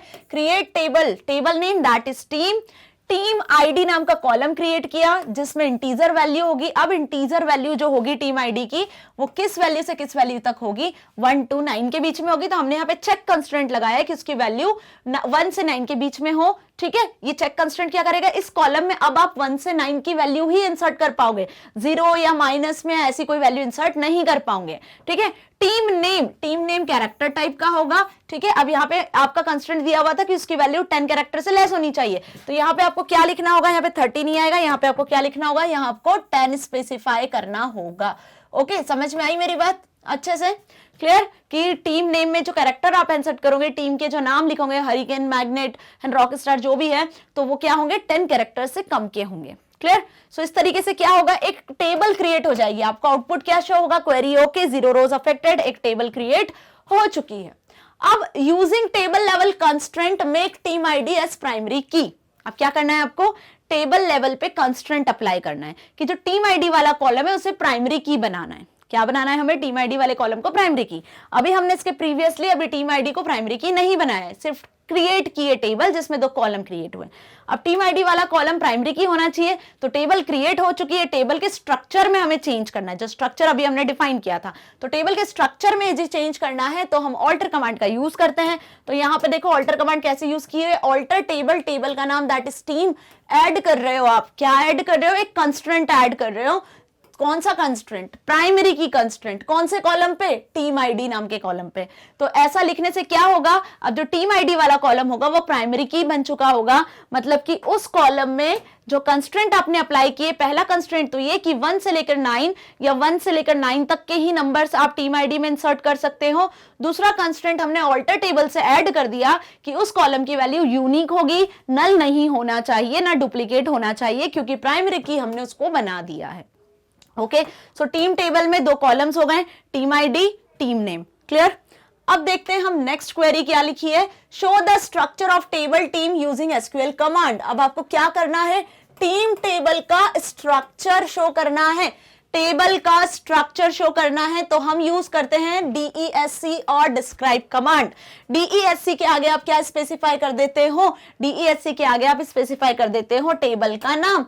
तो इसको आपने लिखा DESC टीम, तो क्या होगा इससे कि DESC कमांड इस टेबल का स्ट्रक्चर शो करेगी। इसको आप इस तरीके से भी लिख सकते हो, डिस्क्राइब, पूरा डिस्क्राइब लिखकर भी यदि आप टीम लिखोगे तब भी आपको आउटपुट शो होगा। कैसे आउटपुट शो होगा, इस तरीके से आपको आउटपुट शो होगा। यहाँ पे आपको कॉलम दिखेगा, यहाँ पे आपको कॉलम्स दिखेंगे टेबल के कॉलम आपको यहाँ पे टीम आईडी दिखेगा पहला कॉलम, दूसरा आपको शो होगा टीम का नाम। ठीक है, फिर इसके आगे इसका डेटा टाइप क्या होगा, डेटा टाइप हमने इंटीजर स्पेसिफाई किया है, इसका टीम का नाम हमने स्पेसिफाई किया हुआ है कैर में या वॉर कैर में, तो वो आपको शो होगा। क्या इसका साइज होगा, तो यहाँ पे आपने 1 to 9 10 जो भी नंबर्स होंगे वो आ जाएगा। वॉरकर आपने यहाँ पे 10 स्पेसिफाई किया है। ठीक है, नल वैल्यू एक्सेप्ट करेगा नहीं करेगा, यस और नो में आपकी वैल्यूज यहाँ पे शो होगी। प्राइमरी की है ना तो नहीं करेगा, नो। इस तरीके से पूरा स्ट्रक्चर शो होगा। ठीक है, कोई कंस्ट्रेंट आपने अप्लाई किए तो यहाँ पे आपको कंस्ट्रेंट भी शो होंगे। ठीक है, प्राइमरी की है तो आपको प्राइमरी की के अकॉर्डिंग वैल्यूज दिखेगी। ओके, सो ऐसा स्ट्रक्चर आपको शो होगा पूरी टेबल का। कॉलम शो होंगे, कॉलम का हर एक डेटा टाइप, साइज वगैरह, ये सब हम प्रैक्टिकल देख चुके हैं। तो टेबल का स्ट्रक्चर शो करवाना है तो DESC कमांड का यूज करते हैं। ओके, अब देखते हैं next, as per the preferences, जो अभी हमने देखा, as per the preferences of the students 4 teams were formed, 4 team form होगी। Clear, Titan, Rockers, Magnet and Hurricane नाम की। Insert this 4 rows in a team table. अब टीम टेबल में आपको क्या करना है, इन चारों टीम की वैल्यू को इंसर्ट करना है, इनके आईडी को इंसर्ट करना है। मतलब अब आपको टेबल वाली जो टीम वाली टेबल है उसमें वैल्यूज को इंसर्ट करना है, रिकॉर्ड्स को इंसर्ट करना है। ठीक है, तो आपको कितनी रो क्रिएट करना है, यहाँ पे गिवन दिया हुआ है, आपको 4 रो क्रिएट करना है, रो 1, रो 2, रो 3, रो 4, और हर रो में ये वैल्यूज इंसर्ट करनी है। पहला टीम आईडी, दूसरा टीम आईडी, थर्ड, फोर्थ, 1 2 3 4, और टीम के नाम Titan, Rockers, Magnet and Hurricane. तो ये वैल्यूज आपको इंसर्ट करनी है। जब वैल्यूज इंसर्ट करनी है, टेबल में रो क्रिएट करनी है, तब हम यूज करते हैं इंसर्ट कमांड का। तो इंसर्ट कमांड को 2 तरीके से आप यूज कर सकते हो। पहले हमने यूज किया insert into table name values, पहले रिकॉर्ड के लिए। वैल्यूज में पहले हमने टीम आईडी लिखा, फिर टीम का नाम लिखा टीम टाइटन, वॉरकर है तो सिंगल इन्वर्टेड में लिखा है। पहली क्वेरी रन होगी, क्वेरी ओके, 1 रो अफेक्टेड। दूसरी बार क्वेरी चलाई, insert into team values, second वाले टीम आईडी के लिए टीम रॉकर्स, सेकंड वाली टीम का आईडी क्या हो गया, रॉकर्स। सिंगल इन्वर्टेड में टीम का नाम लगाया, सेमीकोलन लगाया, सेमीकोलन लगाओगे तो आउटपुट जनरेट होगा, क्वेरी ओके, 2 रो अफेक्टेड। ऐसे ही आपने को 4 रिकॉर्ड आंसर करना है तो आपने 4 इंसर्ट क्वेरी यूज किया। अब यदि आप चाहते हो कि एक ही बार में चारों रिकॉर्ड इंसर्ट हो जाए, ये तो 4 इंसर्ट क्वेरी यूज करिए, तो आप एक सिंगल इंसर्ट क्वेरी में भी यूज कर सकते हो। इंसर्ट इनटू टीम, टेबल का नाम, वैल्यूज के बाद यहां स्पेस देना है, यहां स्पेस नहीं आती है वैल्यूज के बाद। स्पेस देके आपको ये जो ब्रैकेट्स है ना, पैरेंथेसिस है, इसका यूज करके आप मल्टीपल वैल्यूज इंसर्ट कर सकते हो। 1 टीम टाइटन, कॉमा लगाया, देखो कॉमा से सेपरेट किया, दूसरा रिकॉर्ड एंटर किया, 2 टीम रॉकर्स, कॉमा लगाया, तीसरा पैरेंथेसिस ओपन किया, उसमें रिकॉर्ड एंटर किया, कॉमा, फोर्थ पैरेंथेसिस ओपन किया, उसमें रिकॉर्ड एंटर किया, at last put the semicolon. तो अब ये सिंगल जो इंसर्ट इनटू कमांड है, उस तरीके से भी आप चारों रो को क्रिएट कर सकते हो। इसका आउटपुट जनरेट होगा, query okay, 4 rows affected. It means कि आपकी एक टेबल क्रिएट होगी यहां पे, किस नाम से, टीम नाम से, और इस टेबल में आपको दिखेंगे 2 कॉलम। पहला कॉलम होगा टीम आईडी और दूसरा कॉलम होगा टीम नेम। ओके, तो टीम नेम में आपको शो होंगे टीम के नाम और टीम आईडी में आपको शो होगा जो रिकॉर्ड्स आपने एंटर किए हैं। टीम नेम आपको शो होंगे यहाँ पे टीम टाइटन। ओके, देन इस तरीके से आपको एक टेबल शो होगी। Clear? Team Rockers, team Magnet, clear, then team Hurricane. Okay, so clear है? इस तरीके से आपके 4 रोज जो है, ये देखो 4 रो अफेक्ट हो गई ना, 4 रो क्रिएट हो जाएगी टेबल में। ये आउटपुट आपको शो होगा। कब शो होगा ये आउटपुट? जब आप सिलेक्ट कमांड चलाओगे, सिलेक्ट स्टार्ट फ्रॉम टीम लिखोगे, अदरवाइज आपको नॉर्मल आउटपुट तो पता ही है। सो अब show the content of the team table, team table का कंटेंट शो करवाना है तो बस टीम टेबल का यदि आपको कंटेंट शो करवाना है तो ये कंटेंट कब शो होगा? जब आप लिखोगे select star from team. Star मतलब आपको पूरी टीम टेबल यहां पे शो होगी। ये टेबल आपको तभी शो होगी जब आप सिलेक्ट कमांड चलाओगे। ओके, सो यहां तक क्लियर हुआ अच्छे से? नेक्स्ट देखते हैं आप क्वेश्चन जी वाला, ठीक है, उसी का part. So now create another table. अब आपको एक और टेबल क्रिएट करनी है। अभी हमने टीम टेबल क्रिएट करा, उसमें वैल्यूज इंसर्ट किया, पूरे रिकॉर्ड्स को सिलेक्ट किया। अब आपको अनदर टेबल क्रिएट करनी है जिसका नाम है मैच डिटेल्स। कौन सी टेबल क्रिएट करनी है? मैच डिटेल्स नाम से। And insert data as shown in a table. अभी आपको मैच डिटेल नाम की एक टेबल दिख रही है, बस इसी फॉर्मेट में आपको टेबल क्रिएट करनी है और इसमें डेटा वैल्यूज इंसर्ट करनी है, वही स्पोर्ट्स डेटाबेस में। Choose appropriate domain and constraint for each of the attribute. ये एट्रीब्यूट्स है match ID, match date, first team ID, second team ID, first team score, second team score, है ना? ये क्या है? एट्रीब्यूट्स है। कितने एट्रीब्यूट्स है इस टेबल में? 6 एट्रीब्यूट्स है और हर एक एट्रीब्यूट के लिए आपको कंस्ट्रेंट अपने हिसाब से सिलेक्ट करना है। ओके, और जो भी डोमेन आप वैल्यूज यहाँ सिलेक्ट कर रहे हो, ये वैल्यूज भी आपको अपने अकॉर्डिंग इंसर्ट करनी है।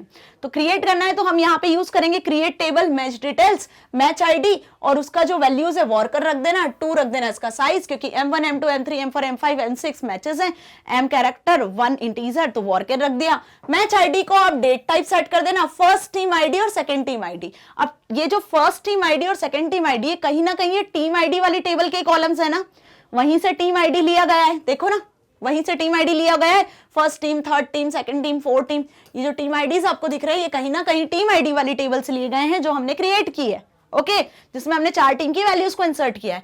तो ये टीम आईडी वाले कॉलम को आप क्या कर सकते हो, यहाँ पे इन दोनों कॉलम को फॉरेन की भी बना सकते हो। क्या कर सकते हो? इनको फॉरेन की बना सकते हो। किस क्यों? क्योंकि टीम आईडी वहां पे प्राइमरी की है टीम टेबल में, तो यहां पे आके आप इन दोनों कॉलम को फॉरेन की भी बना सकते हो। ओके, क्यों? क्योंकि टीम आईडी वहां से और इस टेबल से लिंक होना चाहिए। ये मैच आईडी टेबल और टीम टेबल लिंक कैसे होगी?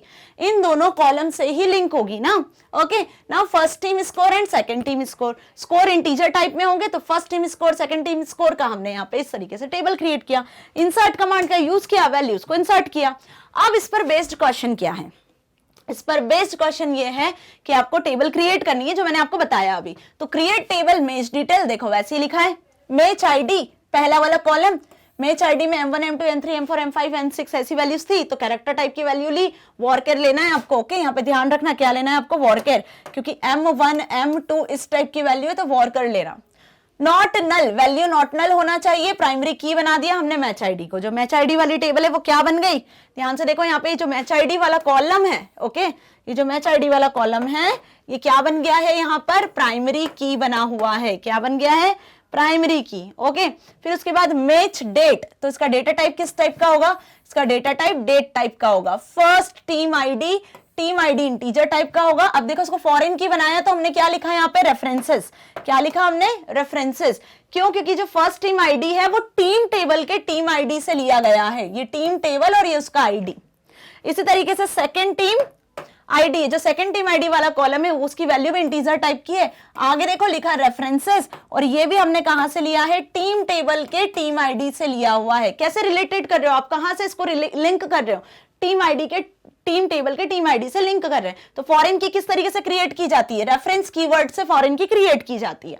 नाउ फर्स्ट टीम स्कोर और इसी तरीके से सेकंड टीम स्कोर भी आपको क्रिएट करना है। ठीक है, ये क्वेरी पूरी नहीं लिखी है, यहाँ पे आपको सेकंड टीम स्कोर नाम का कॉलम भी क्रिएट करना है। ओके, सेकंड टीम, और उसकी वैल्यू भी कैसी होगी, integer, now bracket close and then semicolon. Okay, so अब क्या होगा, देखो पहला कॉलम मैच आईडी, दूसरा मैच डेट, तीसरा first team ID, second team ID, first team score, second team score, यही सारे कॉलम्स थे, match ID, match date, first team score, second team ID, first team score and second team score. तो वही सारे columns हमने यहाँ पे इस तरीके से क्रिएट कर लिए, किसका यूज करके, क्रिएट टेबल कमांड का यूज करके। ओके, नेक्स्ट क्या है, अब इसका आउटपुट क्या जनरेट होगा, query okay, 0 rows affected. Use the foreign key constraint in match details table with references to team table so that match details table records the score of team existing in team table only. Question ध्यान से देखो यहाँ पे क्या बोला है इस question में, क्वेरी क्या लिखनी है, किसके अकॉर्डिंग लिखनी है, यूज द फॉरेन की कंस्ट्रेंट।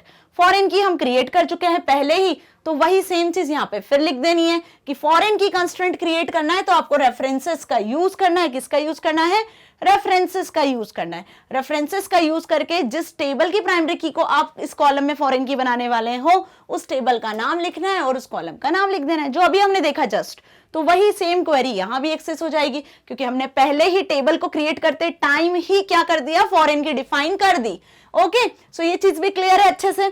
या फिर जब आप पहले टेबल क्रिएट करते टाइम फॉरेन की नहीं बनाते तो ऑल्टर टेबल का यूज करके, alter table add references foreign key करके भी आप फॉरेन की ऐड कर सकते हो, जैसे अभी इसके प्रीवियस क्वेश्चन में हमने देखा था स्टूडेंट टेबल में, है ना। Now question number 6, question number 6 का फर्स्ट पार्ट क्या है, retrieve the match ID of all those matches where both the teams have scored greater than 70। Question ध्यान से देखो, इस पर बेस्ड आपको लिखनी है क्वेरी। क्या लिखनी है, क्वेरी क्या, रिट्राइव करना है आपको, तो मतलब सिलेक्ट कमांड, सिलेक्ट करना है आपको मैच आईडी कॉलम को। किस कॉलम को, मैच आईडी को। तो हमने लिखा select match ID of all those matches, उन मैचेस को सिलेक्ट करना है, उन मैचेस के मैच आईडी को सिलेक्ट करना है वेयर बोथ द टीम्स, जिसमें दोनों टीम का स्कोर क्या होगा, first team score and second team score is greater than 70। जहां पे दोनों टीम का स्कोर क्या होगा, 70 से ग्रेटर होगा। तो यहाँ पे देखो, ये फर्स्ट टीम का स्कोर वाला कॉलम, ये सेकंड टीम का स्कोर वाला कॉलम। अब यहाँ पे 70 से ग्रेटर क्या क्या है, ये है ना, दोनों में देखना है, दोनों में आपको देखना है 70 से ग्रेटर। ओके, तो जहां पे दोनों में, ये देखो ये 70 से 8 है और यहाँ पे 56 है, तो ये नहीं होगा। जहां पे दोनों में 70 से ज्यादा हो, क्लियर, यहाँ पे यहाँ है 70 से ज्यादा तो यहाँ नहीं है, क्लियर। तो क्या होगा, सिर्फ यही M1 मैच ऐसा था, M1 नाम का ऐसा मैच था जिसमें क्या देखा आपने कि फर्स्ट टीम और सेकंड टीम दोनों ने 70 से ज्यादा स्कोर किया है, 90 और 86 दोनों 70 से ज्यादा स्कोर कर रहे हैं। ठीक है, तो हमें क्या सिलेक्ट करवाना है, यहाँ पे हमें जो सिलेक्ट करवाना था वो सिलेक्ट करवाना था मैच आईडी। तो कौन सा मैच था, M1 मैच था। फ्रॉम किस टेबल से, मैच डिटेल टेबल से, वेयर, जहां पर लिखा क्या, फर्स्ट टीम स्कोर वाला कॉलम, उसकी वैल्यू 70 से ग्रेटर हो, एंड लगाया। एंड क्या करेगा, दोनों कंडीशन को ट्रू चेक करेगा, दोनों जहां ट्रू मिलेगी टेबल में तभी आपको आउटपुट रिटर्न करेगा, इसलिए एंड लगाया है। और क्या करता है, यदि एक भी ट्रू मिलती ना तो आउटपुट दे देता आपको, मतलब और के केस में आपको 4-5 मैचेस मिल जाते, पर यहाँ पे जो आपकी क्वेरी उसमें यही बताया कि बोथ द टीम्स, दोनों टीम्स ने जहां 70 से ज्यादा, ठीक है, तो second team score greater than 70, तो दोनों टीम ने किस में, M1 मैच में ना, तो आउटपुट क्या मिलेगा आपको, सिर्फ M1 मैच। ओके, अब यदि यहाँ पे बोथ द टीम की जगह ऐसा लिखा होता कि किसी भी एक टीम ने जहां 70 से ज्यादा स्कोर किया है, तो यहाँ एंड की जगह पे क्या लिख देते हैं आप, और लिख देते हैं। ओके, ये चीज समझ में आ गई ना, एंड और वाली भी, ये फिर से वही क्वेश्चन रिपीट हो रहा है, लॉजिकल ऑपरेटर वाला। Now B, retrieve the match ID of all those matches where first team score less than 70, first team score less than 70 and second team score greater than 70। अब वही same question है उसी तरीके से इसके पहले वाले में पूछा था, जहां दोनों टीम ने 70 से ज्यादा स्कोर किया है उनके रिकॉर्ड्स, उनका मैच डिस्प्ले करें। अब यहां भी आपको मैच आईडी ही सिलेक्ट करवाना है कि ऐसा कौन सा मैच हुआ था, उस मैच का क्या आईडी था जिसमें पहली टीम ने 70 से कम और दूसरी टीम ने 70 से ज्यादा स्कोर किया।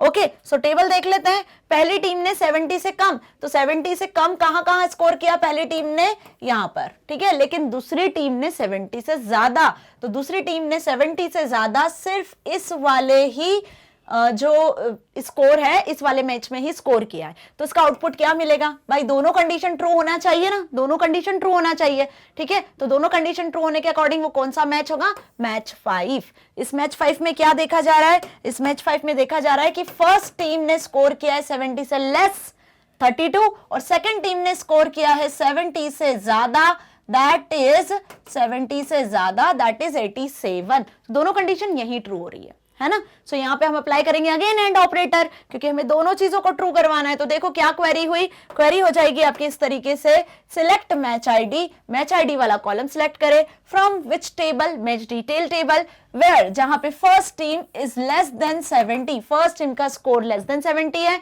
And where second team score is greater than 70। तो जहां दोनों कंडीशन ट्रू है वो कौन सा मैच था, M5 मैच था, अभी देखा हमने, है ना। सो आउटपुट क्या मिलेगा आपको, मैच आईडी वाले कॉलम से आपको सिर्फ ये M5 वाला वैल्यू मिलेगा, क्योंकि हमने सिर्फ इसी कॉलम को सिलेक्ट करवाया है। समझ में आ गया अच्छे से।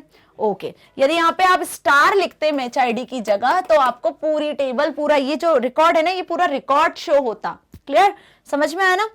नाउ नेक्स्ट क्या है क्वेरी, नेक्स्ट क्वेरी इसकी दी हुई है, find out the match ID and date. अब देखो आपको दो चीजें फाइंड करनी है, क्या फाइंड करनी है, मैच आईडी और डेट ऑफ मैच, कि किस डेट को मैच हुआ है और किस आईडी, क्या आईडी से मैच हुआ था, मैच का आईडी क्या था। Okay, played by team 1 and won by it, कि टीम 1 ने कौन सा मैच आईडी खेला, कौन सा मैच खेला, किस डेट पे खेला और जीता भी, ठीक है। सो यहाँ पे आपको सिलेक्ट करवाना है मैच आईडी और मैच डेट, दो कॉलम हमें सिलेक्ट करवाने हैं। From which table, match details table, where first team ID equals to 1 and first team score is greater than second team score. Condition ध्यान से देखो कि जहां पर फर्स्ट टीम आईडी, जो टीम आईडी है पहले टीम आईडी का, वो मिले 1 और फर्स्ट टीम का स्कोर भी ज्यादा हो किससे, सेकेंड टीम स्कोर से, तभी तो फर्स्ट टीम जीतेगी। जब आप ये कंडीशन लगाओगे तभी तो पता चलेगा। कैसे पता चलेगा, जब फर्स्ट टीम का स्कोर ज्यादा होगा सेकेंड टीम से, मतलब फर्स्ट टीम जीती है। तो कंडीशन आपको समझ में आ गई। और लिखा है, और लगा के हमने ये लिखा है जहां पे सेकेंड टीम आईडी की वैल्यू 1 हो and second team score is greater then first team score. तो अब आपकी क्या होगी, ये पूरी कंडीशन सेटिस्फाइड होगी। तो इसके अकॉर्डिंग आपको आउटपुट जनरेट होगा। क्या जनरेट होगा, आपको वही मैच आईडी और वही मैच डेट्स मिल जाना है। क्लियर। सो यहाँ पे एंड और दोनों यूज हो रहा है। और मतलब कि आपको या तो ये चीज ट्रू होगी तो ये मिलेगी, या फिर ये मिलेगा, या दोनों अगर ट्रू होंगे तो दोनों आउटपुट आपको मिलेंगे। ओके, एंड क्या करता है, दोनों कंडीशन चेक करता है और सिंगल कंडीशन भी, यदि ये ट्रू होगी ना ये वाली कंडीशन, तो भी आपको रिजल्ट रिटर्न करेगा। इसका प्रैक्टिकल हम देख चुके हैं। Okay, now next is find out the match ID of matches played by team 2 and not won by it। अभी क्या था कि टीम 1 ने जो मैचेस खेले हैं उसका मैच आईडी भी शो करे, मैच डेट भी शो करे और जीते हुए मैच है वो भी शो करे। अब यहाँ पे क्या बोला है आपसे कि टीम 2 ने जो मैच खेले उनका मैच आईडी मैच डेट बताए, प्लस साथ में जो उन्होंने नहीं जीते, नॉट वोन बाय इट। ओके, तो नॉट वोन बाय इट के लिए आपको क्या अप्लाई करना है, first team ID 2, second team ID 2, वही सेम क्वेरी आपको अप्लाई कर देनी है। First team score is less then second team score, second team score is less then first team score, और लगा के हमने स्पेसिफाई कर दिया। तो कंडीशन अच्छे से समझ में आ रही है ना, कैसे इस कंडीशन के अकॉर्डिंग आउटपुट जनरेट होगा। टेबल में फर्स्ट टीम आईडी चेक होगा, सेकंड टीम आईडी चेक होगा, ठीक है। दोनों टीम आईडी चेक होने के बाद में ये कंडीशन भी चेक होगी, जहां ये दोनों ट्रू मिलेगी उसके अकॉर्डिंग आपको आउटपुट मिलेगा। और आउटपुट में क्या शो होगा, आउटपुट में आपको मैच आईडी और मैच डेट वाले कॉलम्स शो होंगे। Okay, so hope you understand this. Next query दी हुई है, in the team relation change the name of relation T data. समझ में आया, टीम रिलेशन का जो नाम है वो आपको चेंज करना है। टीम टेबल का नाम था, उस टीम टेबल का नाम आपको टी डेटा कर देना है। Also change the attribute team ID and team name to T ID and T name. समझ में आया, यहां देखो T underscore ID and T underscore name, इससे आपको रीनेम करना है। टीम टेबल थी हमारी, टीम टेबल में 2 कॉलम थे। कौन से 2 कॉलम थे? 2 कॉलम थे हमारे यहाँ पर टीम आईडी और टीम नेम। अब आपको क्या करना है? अब आपको क्या काम करना है कि यहाँ पे नाम चेंज करना है, रीनेम करना है। तो टीम टेबल का नाम आपको रीनेम करना है टी डेटा से, टीम आईडी को आपको रीनेम करना है T_ID से, और टीम नेम को आपको रीनेम करना है T_name से। तो जब आपको कॉलम के नाम को रीनेम करना है तो ऑल्टर कमांड का यूज करते हैं, ये पता है ना अच्छे से कि कॉलम में यदि चेंजेस करना है तो हम ऑल्टर कमांड का यूज करते हैं। तो 3 ऑल्टर कमांड हम चलाएंगे, पहले नाम चेंज करने के लिए, टेबल का नाम चेंज करने के लिए, फिर हम ऑल्टर कमांड चलाएंगे किसके लिए? कॉलम का नाम चेंज करने के लिए। तो देखो ऑल्टर टेबल टीम, टेबल का नाम, फिर उसके साथ ऑल्टर के साथ हमने किसका यूज किया? जैसे ऐड मॉडिफाई ड्रॉप का यूज करते हो वैसे रीनेम का यूज किया। रीनेम टू, किस नाम से रीनेम करना है इस टीम को? टी डेटा नाम से। तो टेबल आपकी रीनेम्ड हो चुकी होगी, क्वेरी ओके लिखा हुआ आएगा, ठीक है। अब आप टेबल को जब टीम नाम से एक्सेस करोगे तो नहीं मिलेगी, ऐसा लिखा हुआ आएगा table view does not exist. लेकिन जब आप उसको टी डेटा के नाम से एक्सेस करोगे, सिलेक्ट स्टार फ्रॉम T_data, तब आपको पूरी टीम टेबल मिलेगी। Okay, alter table T data. अब देखो क्या लिखा हुआ है? ऑल्टर टेबल टी डेटा, क्योंकि हम यहाँ पे नाम चेंज कर चुके हैं ना, तो यहाँ पे अब आप टीम नहीं लिखोगे, आप क्या लिखोगे? उसी टेबल का नाम जिससे आपने रीनेम किया। अब आपको चेंज करना है, क्या चेंज करना है? कॉलम का नाम। तो हमने चेंज का यूज किया, जैसे रीनेम का यूज किया था वैसे ही चेंज के आगे क्या चेंज करना है आपको? टीम आईडी को चेंज करना है T_ID में। तो कॉलम को पूरी डेफिनेशन भी आपको स्पेसिफाई करनी है आगे।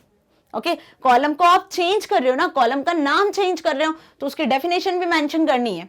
इसी तरीके से ऑल्टर टेबल टी डेटा वाली टेबल में आपको चेंजेस करने हैं। क्या चेंज करना है? टीम नेम वाले कॉलम को आपको T_ नाम से सेट कर देना और उसकी वैल्यू, उसकी जो डेफिनेशन होगी इस कॉलम की चेंज करने के बाद वो वर्कर 30 होगी। ओके, सो होप आपको ये चीज भी अच्छे से समझ में आई कि ऑल्टर के साथ में रीनेम टू, टेबल का नाम चेंज करने के लिए, और चेंज कॉलम का नाम चेंज करने के लिए यूज होता है। समझ में आया? यदि आपको टेबल का नाम चेंज करना है तो रीनेम टू से आप टेबल का नाम चेंज कर सकते हो। कॉलम का नाम चेंज करना है तो कॉलम का नाम आप चेंज के साथ, ऑल्टर चेंज के साथ चेंज कर सकते हो। ठीक है, कैसे मेंशन करना है? जिस कॉलम का नाम चेंज करना है उसके आगे उसकी डेफिनेशन भी लिखना, मतलब क्या डेटा टाइप है, क्या साइज है, वो भी स्पेसिफाई करना। ओके, तभी कॉलम का नाम भी चेंज होगा। क्लियर हुआ? Now next question, differentiate between the following commands. अब ऐसा क्वेश्चन भी आ सकता है, ये मैं बार बार बता चुकी हूं कि alter and update, delete and drop, इसमें क्या डिफरेंस है आपको बताना है। तो अभी मैंने रिवाइज करवाया था, जब भी बताया था कि ऑल्टर और अपडेट में क्या डिफरेंस है। अब ये आंसर आप बहुत अच्छे से लिख सकते हो कि ऑल्टर टेबल में जो कॉलम्स हैं, टेबल का जो स्ट्रक्चर है उसको अपडेट करने के लिए, उसको चेंज करने के लिए यूज किया जाता है, उसमें मैनिपुलेशन के लिए। और ऑल्टर क्या है? एक डेटा डेफिनेशन की कमांड है। एसक्यूएल डेटा डेफिनेशन पढ़ा था, तो डेटा डेफिनेशन में आपने ऑल्टर कमांड को देखा था। अपडेट कमांड क्या होती है? अपडेट कमांड टेबल के अंदर जो रो रिकॉर्ड्स होते हैं उनको चेंज करने के लिए यूज की जाती है, और ये डेटा मैनिपुलेशन की कमांड है। समझ में आया ना? So alter table is a DDL command, data definition command, which makes changes in the structure of the table। देखो टेबल में जो स्ट्रक्चर में चेंजेस करना है उसके लिए यूज होती है। Update is DML, data manipulation language command, which makes changes in the existing data of the table। Okay, clear हुआ अच्छे से? Next, delete and drop. Delete क्या करता है? डिलीट करता है काम टेबल में से रो को डिलीट करना, टेबल में जो इंफॉर्मेशन है, जो डेटा है उसको डिलीट करना। तो डिलीट भी क्या हुआ? DML कमांड हुई, डेटा मैनिपुलेशन। और ड्रॉप क्या करता है? ड्रॉप पूरी की पूरी टेबल का structure side, data side drop delete कर देता है टेबल को। समझ में आया? तो ड्रॉप हमने क्या देखा था? ड्रॉप हमने देखा था DDL कमांड थी। तो drop deletes whole table, complete table with the data, but delete क्या करता है? Delete removes only selected row या complete rows from the table. जो रो में, जो टेबल में रिकॉर्ड्स हैं, रो हैं, डेटा है, उसको डिलीट करना है तो डिलीट का यूज करेंगे। So delete is DML command, data manipulation command, which can delete rows from a table, and drop table is a DDL command which removes the table completely along with its structure। उसके structure के साथ ही table पूरी delete कर देता है। Okay, दोनों की query भी आप यहाँ डिफरेंस में लिख सकते हो। यदि ये डिफरेंस ज्यादा मार्क्स में आता है तो इन दैट केस आप यहाँ पे ऑल्टर का यूज कैसे होता है, उसका सिंटेक्स क्या होता है, अपडेट का सिंटेक्स क्या होता है, कोई एग्जाम्पल के साथ भी आप इसको एक्सप्लेन कर सकते हो। तो ऑल्टर के, डिलीट, ड्रॉप के एग्जाम्पल्स भी हम कर चुके हैं। ओके, सो आप एग्जाम्पल को भी पॉइंट वाइज में यहाँ पे मेंशन कर सकते हो। Now question number 8, create a database called student project. अब आपको फिर एक डेटाबेस क्रिएट करना है, किस नाम से? स्टूडेंट प्रोजेक्ट नाम से। हैविंग द फॉलोइंग टेबल्स, अब उसमें क्या टेबल होगी, ये आपको टेबल्स यहाँ पे शो हो रही है। Choose appropriate data type and apply necessary constraints. Table यहाँ पे दिख रही है आपको, किसमें, स्टूडेंट प्रोजेक्ट नाम के डेटाबेस में एक स्टूडेंट टेबल है, दूसरी प्रोजेक्ट असाइन टेबल है, ठीक है। तो स्टूडेंट टेबल में कौन से कॉलम होंगे, ये 5 कॉलम्स होंगे, स्टूडेंट का रोल नंबर, उनका नाम, स्ट्रीम, सेक्शन और रजिस्ट्रेशन आईडी। अब कंस्ट्रेंट क्या है, the value in stream column, ये जो स्ट्रीम कॉलम होगा इसकी वैल्यू क्या होगी, साइंस, कॉमर्स और ह्यूमैनिटीज, कि स्ट्रीम वाले कॉलम में वैल्यू होगी स्टूडेंट की साइंस, कॉमर्स और ह्यूमैनिटीज, बस ये 3 ही वैल्यू होनी चाहिए। The values in the section column, ये जो सेक्शन है तो यहाँ पे जो स्टूडेंट के सेक्शन होंगे या तो वो फर्स्ट होगा या सेकंड, 2 ही सेक्शन होंगे। तो ये हमने 2 कंस्ट्रेंट अप्लाई करने जब आप इस टेबल को क्रिएट करोगे कि स्ट्रीम, साइंस, कॉमर्स, ह्यूमैनिटी और सेक्शन की वैल्यू 1 या 2 ही होगी, इन कॉलम्स की वैल्यू। बाकी स्टूडेंट का नाम कुछ भी हो सकता है, स्टूडेंट का रोल नंबर कुछ भी हो सकता है, रजिस्ट्रेशन आईडी भी कुछ भी हो सकता है। ओके, अब प्रोजेक्ट असाइंड, कौन सी टेबल बनानी है आपको, दूसरी प्रोजेक्ट असाइंड। तो इसमें आपको क्रिएट करना है 3 column, registration ID, project ID और असाइंड डेट। कि रजिस्ट्रेशन आईडी मतलब किस स्टूडेंट ने, जिस भी स्टूडेंट का रजिस्ट्रेशन आईडी होगा उसका एक प्रोजेक्ट आईडी जनरेट होगा, और किस डेट पे उसने वो प्रोजेक्ट सबमिट किया है, किस डेट पे उसको प्रोजेक्ट असाइन किया गया था, वो असाइन डेट होगी। तो ये 3 कॉलम होंगे प्रोजेक्ट असाइन के। समझ में आ गया अच्छे से। तो रजिस्ट्रेशन आईडी देखो वहां भी यूज हो रहा है, यहां भी यूज हो रहा है। तो ये दोनों टेबल कैसे लिंक हो रही है, रजिस्ट्रेशन आईडी वाले कॉलम से लिंक हो रही है।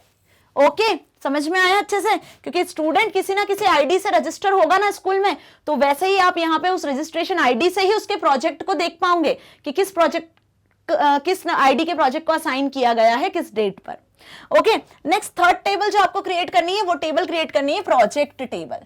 ओके, तो प्रोजेक्ट टेबल में आएगा प्रोजेक्ट आईडी, मतलब कहीं ना कहीं ये जो प्रोजेक्ट टेबल है, प्रोजेक्ट असाइन टेबल है, उसका ये प्रोजेक्ट आईडी, और यहां ध्यान से देखो प्रोजेक्ट टेबल का प्रोजेक्ट आईडी, इस वाले कॉलम से ये दोनों टेबल लिंक है। Project name, submission date, team size, guide teacher. Project वाली टेबल में क्या क्या दिख रहा है आपको, प्रोजेक्ट का आईडी, प्रोजेक्ट का नाम, किस डेट को सबमिट किया, कितने स्टूडेंट इन्वॉल्व थे, क्या टीम साइज था प्रोजेक्ट में स्टूडेंट्स का, और कौन सा टीचर गाइड कर रहा था, गाइड टीचर का नाम। तो 3 टेबल आपने देखी, कौन कौन सी, प्रोजेक्ट असाइंड, प्रोजेक्ट और स्टूडेंट। ये तीनों टेबल कैसे लिंक्ड है वो भी देखा। एक एक कॉलम ऐसा होता है जिससे वो लिंक होते हैं, ठीक है, और वो कॉलम उसी टेबल का प्राइमरी की हो सकता है या किसी और टेबल का फॉरेन की हो सकता है। तो रिलेशन के लिए फॉरेन की का यूज किया जाता है। ओके, सो अब हमें क्या करना है, सबसे पहले तो हमें इन तीनों टेबल को क्रिएट करना है। अब क्रिएट करने के लिए किसका यूज करते हैं, क्रिएट टेबल कमांड का यूज करते हैं। और टेबल क्रिएट करने के पहले हमें क्या करना पड़ेगा, डेटाबेस को क्रिएट करना है। किस नाम का डेटाबेस है, स्टूडेंट प्रोजेक्ट। तो क्या कमांड लिखी, क्रिएट डेटाबेस स्टूडेंट प्रोजेक्ट, वही अगेन, तो एक डेटाबेस क्रिएट हो जाएगा। इसके बाद आपको यूज करना है यूज कमांड का, यूज स्टूडेंट प्रोजेक्ट। जब आप इस डेटाबेस को यूज करोगे तभी आप उसमें टेबल क्रिएट कर पाओगे, ये भी कंफर्म है, अच्छे से पता है, प्रैक्टिकल देखा है। अब सबसे पहले हम क्रिएट करते हैं स्टूडेंट टेबल। स्टूडेंट टेबल में 5 कॉलम देखे थे, स्टूडेंट का रोल नंबर जिसे हमने बना दिया प्राइमरी की, कि roll number can't be null, never be duplicated, ठीक है। नेम, स्टूडेंट का नाम वर्कर टाइप से। स्ट्रीम, अब स्ट्रीम की वैल्यू कॉमर्स, साइंस और ह्यूमैनिटीज 3 ही हो सकती है, तो वर्कर टाइप ले लिया, उसका डेटा डाल दिया। चेक कंस्ट्रेंट लगाया, चेक कंस्ट्रेंट मतलब कॉलम में यदि कोई स्टूडेंट साइंस, कॉमर्स, ह्यूमैनिटीज के अलावा किसी और ब्रांच का होता है तो उस टेबल में एंट्री नहीं कर पाएगा। तो चेक कंस्ट्रेंट में हमने लगाया कि स्ट्रीम इन, जो स्ट्रीम वाले कॉलम है उसकी यही तीनों वैल्यूज होनी चाहिए, सिंगल इन्वर्टेड में लिखा। देखो चेक कंस्ट्रेंट ऐसे अप्लाई किया जाता है। ओके, सेक्शन अप्लाई किया, सेक्शन में भी चेक लगाया कि सेक्शन की जो वैल्यू होगी ना सेक्शन वाले कॉलम की, वहां पे ये रेस्ट्रिक्शन है कि जो भी इस टेबल में एंट्री करेगा वो फर्स्ट और सेकंड 2 ही सेक्शन एंटर कर पाएगा, थर्ड, फोर्थ, फिफ्थ जैसा कुछ नहीं एंटर कर पाएगा, क्योंकि हमने यहां पर ये रेस्ट्रिक्शन लगाया हुआ है। Okay, registration ID integer not null, registration ID के आगे हमने लगाया हुआ है कंस्ट्रेंट कि रजिस्ट्रेशन आईडी की वैल्यू नॉट नल होना चाहिए। ये हमने 5 कॉलम क्रिएट करे, हमने फर्स्ट कॉलम को प्राइमरी की बनाया और 2 कॉलम जो थे स्ट्रीम और सेक्शन, उस पे कंस्ट्रेंट अप्लाई कर दिया कि इन कॉलम की वैल्यू यही होना चाहिए, इसके अलावा कुछ नहीं एंटर हो सकती है। रजिस्ट्रेशन आईडी की वैल्यू भी नल नहीं हो सकती है, जब स्टूडेंट एंटर हो रहा है तो उसका कोई ना कोई रजिस्ट्रेशन आईडी जरूर होना चाहिए। ओके, सो यहां तक समझ में आया कि पहली टेबल हमने क्रिएट की। अब इसी तरीके से क्रिएट टेबल का यूज करके हमने दूसरी टेबल क्रिएट की, प्रोजेक्ट टेबल, जिसमें हमने लिखा प्रोजेक्ट आईडी जो इंटीजर टाइप का होगा, और प्रोजेक्ट टेबल के लिए होगा प्राइमरी की। प्रोजेक्ट का नाम होगा नॉट नल, नाम भी होना चाहिए, प्रोजेक्ट का नाम ज्यादा बड़ा हो सकता है तो हमने यहाँ 100 कैरेक्टर सेट कर दिया। सबमिशन डेट डेट टाइप का होगा, टीम का साइज इंटीजर टाइप का होगा, 2 स्टूडेंट, 4 स्टूडेंट, 5 स्टूडेंट, तो टीम साइज के लिए हमने इंटीजर ले लिया। गाइड टीचर, टीचर का नाम एंटर करना है जो कि वर्कर टाइप होगा, 30 कैरेक्टर्स हमने टीचर का नाम लिया है। तो सेकंड टेबल क्रिएट हो गया आपकी प्रोजेक्ट टेबल। थर्ड टेबल पे आते हैं प्रोजेक्ट असाइन टेबल। अब प्रोजेक्ट असाइन टेबल देखो इसमें क्या लिखा हुआ है, रजिस्ट्रेशन आईडी। रजिस्ट्रेशन आईडी हमने कहां क्रिएट किया था, सबसे पहली टेबल में, राइट, स्टूडेंट टेबल में। तो उसको हम बना देते हैं यहाँ प्रोजेक्ट असाइन में क्या, फॉरेन की। तो फॉरेन की बनाने के लिए हमने क्या लिखा, उसके आगे रेफरेंसेस का यूज किया। किस टेबल से रेफरेंस कर रहे हो आप इस रजिस्ट्रेशन आईडी को, स्टूडेंट के रजिस्ट्रेशन आईडी वाले कॉलम से, तो वो स्पेसिफाई कर दिया। तो ये बन गया यहाँ पर फॉरेन की। अब प्रोजेक्ट आईडी भी था, तो प्रोजेक्ट आईडी भी तो हमने इस प्रोजेक्ट टेबल से ही लिया है, तो यहाँ पे इसे भी हमने बना दिया फॉरेन की, ठीक है। लेकिन किस टेबल से रेफरेंस कर रहे हो इसे आप रेफरेंस कर रहे हो प्रोजेक्ट टेबल के प्रोजेक्ट आईडी वाले कॉलम से। असाइन डेट, डेट टाइप का हो गया। प्राइमरी की यहाँ पे क्या हम क्रिएट कर रहे हैं, इन दोनों को मिलाकर, ये जो रजिस्ट्रेशन आईडी और प्रोजेक्ट आईडी है, ये दोनों आपके यहाँ पे प्राइमरी की बन जाने वाले हैं इस टेबल के लिए। समझ में आया कि फॉरेन की तो रहेंगे, उनकी वैल्यू, ये रिलेटेड कैसे रहेगा प्रोजेक्ट असाइन टेबल उन दोनों टेबल से, इसके थ्रू ही, रजिस्ट्रेशन आईडी और प्रोजेक्ट आईडी से ही लिंक्ड रहेगा, ठीक है। लेकिन दोनों मिलकर इस टेबल के लिए क्या है, इस टेबल के लिए कॉम्पोजिट की का भी काम करेंगे। तो यहाँ पे हमने उसे प्राइमरी की तरह भी क्रिएट कर दिया है। ओके, सो टेबल क्रिएशन समझ में आया, कंस्ट्रेंट अप्लाई करना समझ में आया, ये हम देख चुके हैं। अब इस पे जो रिलेटेड क्वेश्चन है, पहला क्या है कि populate this tables with appropriate data. अब इसमें आपको डेटा इंसर्ट करना है उन टेबल में, तो इंसर्ट कमांड का यूज करते हैं। Insert into student values. अब सबसे पहले रोल नंबर एंटर करा, स्टूडेंट का नाम एंटर करा, कॉमर्स स्ट्रीम एंटर करी, सेक्शन एंटर करा, और लास्ट में उसका जो भी लास्ट वाला कॉलम था रजिस्ट्रेशन आईडी एंटर कर दिया। तो ये आपकी इंसर्ट कमांड से एक रिकॉर्ड इंसर्ट हो गया। डैश डैश डैश मतलब इस तरीके से आप मल्टीपल वैल्यूज इंसर्ट कर सकते हो। प्रोजेक्ट टेबल में इंसर्ट इनटू कमांड चलाई, वैल्यूज, प्रोजेक्ट का आईडी, प्रोजेक्ट का नाम, प्रोजेक्ट की सबमिशन डेट, टीम साइज और गाइड टीचर का नाम, ठीक है। तो मिस्टर सिंह गाइड टीचर हमने एंटर किए, 3 टीम साइज है, 3 स्टूडेंट मिलकर प्रोजेक्ट बना रहे हैं, 1/1/2021 में सबमिट किया। ट्रेंड्स इन प्राइसेस उनका प्रोजेक्ट का टाइटल है, और 115 जो हो गया उसका प्रोजेक्ट आईडी हो गया, ठीक है। तो इसी तरीके से डैश डैश डैश आप मल्टीपल प्रोजेक्ट्स की एंट्री कर सकते हो। थर्ड कमांड हम इंसर्ट इनटू चलाएंगे प्रोजेक्ट असाइन के लिए। प्रोजेक्ट असाइन टेबल में क्या था, प्रोजेक्ट असाइन टेबल में रजिस्ट्रेशन आईडी, प्रोजेक्ट आईडी और असाइन डेट, ये तीनों आपको यहाँ शो है। ये हो गया आपका रजिस्ट्रेशन आईडी, ये हो गया प्रोजेक्ट आईडी, ये दोनों देखो वैल्यूज सेम दिख रही है, और उसी के अकॉर्डिंग आपकी असाइन डेट हमने लिखी हुई है कि किस डेट पे असाइन किया गया था। 2020 1 जुलाई 2020 को असाइन किया गया था, 2021 में सबमिट करना था, पूरा साल भर था। ओके, तो इस तरीके से आप मल्टीपल वैल्यूज को इंसर्ट कर पाओगे। इंसर्ट कमांड मैंने एक एक रिकॉर्ड इंसर्ट करने के लिए यहाँ पे आपको शो किया। अब इंसर्ट कमांड से भी अवेयर हो गए, क्रिएट टेबल, क्रिएट डेटाबेस से भी आप बहुत अच्छे से अवेयर हो गए। ओके, इसके बाद जो क्वेश्चन इस पर बेस्ड है वो है right SQL queries for the following. अब कुछ क्वेरीज आपको कुछ क्वेरीज लिखी हुई है, उनके अकॉर्डिंग एसक्यूएल क्वेरी लिखनी है। पहला क्या फाइंड करवाना है हमें, find the names of the students in science stream. Table में, स्टूडेंट टेबल में जहां पे स्टूडेंट साइंस स्ट्रीम के हैं उनके नाम आपको शो करवाना है, स्टूडेंट के नाम। फाइंड द नेम, है ना, पूरी टेबल शो नहीं करवानी है। तो क्या लिखा हमने यहाँ पे, सिलेक्ट स्टार नहीं लिखा, हमने लिखा यहाँ पे select name from which table, from student table where, जहां पे स्टूडेंट का स्ट्रीम क्या होगा, स्ट्रीम वाला कॉलम साइंस होगा। तो जहां पे स्ट्रीम वाला कॉलम की वैल्यू साइंस होगी उस स्टूडेंट का नाम सिलेक्ट करके आपको दिखाएगा। ओके, अब हो सकता है कि टेबल में 10 स्टूडेंट की एंट्री हो, 10 में से 5 स्टूडेंट साइंस स्ट्रीम के हो, तो उन 5 स्टूडेंट के नाम आपको यहाँ शो हो जाने वाले। ओके, नेक्स्ट क्या दिया हुआ है, what will be the primary की ऑफ 3 टेबल्स। अब इन तीनों टेबल की प्राइमरी की क्या है, तो अभी जब हमने टेबल क्रिएट करी एट दैट टाइम हमने प्राइमरी की कंस्ट्रेंट को स्पेसिफाई किया था। तो स्टूडेंट टेबल में हमने क्या देखा था, रोल नंबर प्राइमरी की थी। ओके, प्रोजेक्ट असाइन टेबल में हमने रजिस्ट्रेशन आईडी को प्राइमरी की बनाया, और प्रोजेक्ट टेबल में हमने प्रोजेक्ट आईडी टेबल को प्राइमरी की बनाया था, है ना। तो ये कॉलम्स थे तीनों, जिन कॉलम को हमने क्या किया था, प्राइमरी की बनाया था। ये तीनों टेबल्स थी आपकी। क्लियर? सो कैसे प्राइमरी की बनाया ये समझ में आया, दोनों तरीके से लिखा है मैंने, समझ सकते हो आप। Now next is what are the foreign keys of 3 relation. इन तीनों रिलेशन में फॉरेन की क्या है वो आपको बताना है, जो हमने रेफरेंसेस के साथ क्रिएट की थी। तो रेफरेंसेस के साथ हमने प्रोजेक्ट आईडी को बनाया था फॉरेन की, और रजिस्ट्रेशन आईडी को फॉरेन की बनाया था। समझ में आया? किस टेबल में, प्रोजेक्ट असाइंड वाली टेबल में। तो यहां ध्यान से देखो, प्रोजेक्ट असाइंड वाली टेबल में प्रोजेक्ट आईडी फॉरेन की बना हुआ है, और स्टूडेंट टेबल में रजिस्ट्रेशन आईडी फॉरेन की बना हुआ है। ठीक है, सो क्लियर हुआ ये ऐसे अच्छे से कि registration ID references student table, no foreign keys in other 2 tables. Project ID references project table, इन दोनों केस में आपको ये चीज बतानी है। तो हमने यहाँ पे बता दिया कि प्रोजेक्ट आईडी और रजिस्ट्रेशन आईडी जो दोनों टेबल है, कौन सी प्रोजेक्ट असाइंड और स्टूडेंट, उसमें फॉरेन की तरह यूज किया है। Okay, now next is find names of all the students studying in class commerce stream. अब यहाँ पे आपको उन स्टूडेंट्स के नाम बताना है जो कॉमर्स स्ट्रीम में स्टडी करते हैं, कॉमर्स स्ट्रीम के हैं, and are guided by some teacher, और एक सेम टीचर से उनको गाइडेंस मिल रहा है।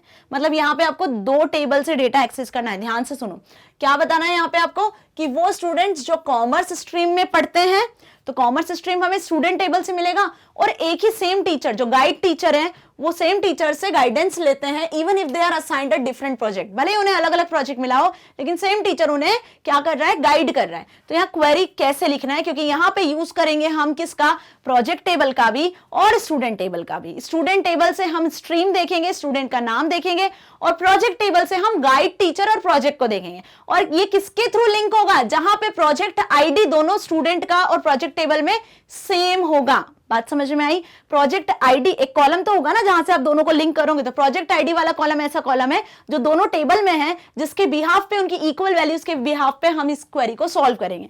कैसे लिखेंगे क्वेरी, ध्यान से देखो। सिलेक्ट क्या करना है हमें, नेम ऑफ ऑल स्टूडेंट। तो सिलेक्ट करा हमने स्टूडेंट टेबल से डॉट लगा के नेम वाला कॉलम। क्या लिखा हमने, टेबल का नाम डॉट कॉलम का नाम। ठीक है, तो स्टूडेंट टेबल का हमने एक्सेस कर लिया कौन सा कॉलम, नेम कॉलम, और प्रोजेक्ट टेबल का हमने एक्सेस कर लिया गाइड टीचर वाला कॉलम। क्योंकि स्टूडेंट और उनके टीचर के नाम चाहिए, तो डॉट लगा के देखो, project dot guide teacher, student dot name column. From कौन से टेबल से एक्सेस कर रहे हो आप, यहाँ पे दोनों टेबल से, स्टूडेंट और प्रोजेक्ट दोनों टेबल से एक्सेस कर रहे हो, तो कॉमा लगा के फ्रॉम के आगे दोनों टेबल का नाम लिख दिया, स्टूडेंट कॉमा प्रोजेक्ट। अब वेयर कंडीशन क्या होना चाहिए, ये तो भैया पूरे रिकॉर्ड से देगा, लेकिन हमें कंडीशन ये लगाना है कि वो स्टूडेंट्स जो कॉमर्स स्ट्रीम के हो। स्टूडेंट वाले टेबल में स्ट्रीम इक्वल्स टू कॉमर्स, तो student dot stream equals to commerce, and operator का यूज किया, दोनों कंडीशन ट्रू होना चाहिए। Project dot guide teacher, project वाली टेबल में जो गाइड टीचर है वो मिसेस सिंह हो, सेम टीचर हो, तो जहां पे गाइड टीचर मिसेस सिंह होगा प्रोजेक्ट टेबल में, और जहां पे स्टूडेंट की जो स्ट्रीम है वो कॉमर्स होगी, तो ये जो दोनों कंडीशन दोनों टेबल में जब ट्रू होगी ना, तो उन्हीं स्टूडेंट का नाम और गाइड टीचर आपको शो होगा। ओके, कंडीशन समझ में आ गई ना, इजी है, क्लियर हुआ कि किसी एक टेबल का कॉलम और किसी दूसरे टेबल के कॉलम को यदि आपको एक्सेस करना है तो डॉट लगा के आप एक्सेस करते हो, टेबल का नाम डॉट कॉलम का नाम। ओके, और उसी तरीके से आप कंडीशन भी स्पेसिफाई करते हो। तो यहां हम दो टेबल का यूज कर रहे हैं इस क्वेरी में। Now question number 9 which is the last question. An organization ABC maintains a database. एक ऑर्गेनाइजेशन है ABC जो कि डेटाबेस मेंटेन करती है, कंपनी है, ऑर्गेनाइजेशन है, एम्प्लॉय का डेटाबेस मेंटेन करती है, और डेटाबेस का नाम है employee dependent, EMP dependent, to record the following details about its employees and their dependents. जिसमें क्या डेटाबेस में क्या वैल्यू मेंटेन करते हैं, एम्प्लॉयज की और उनके डिपेंडेंट्स की।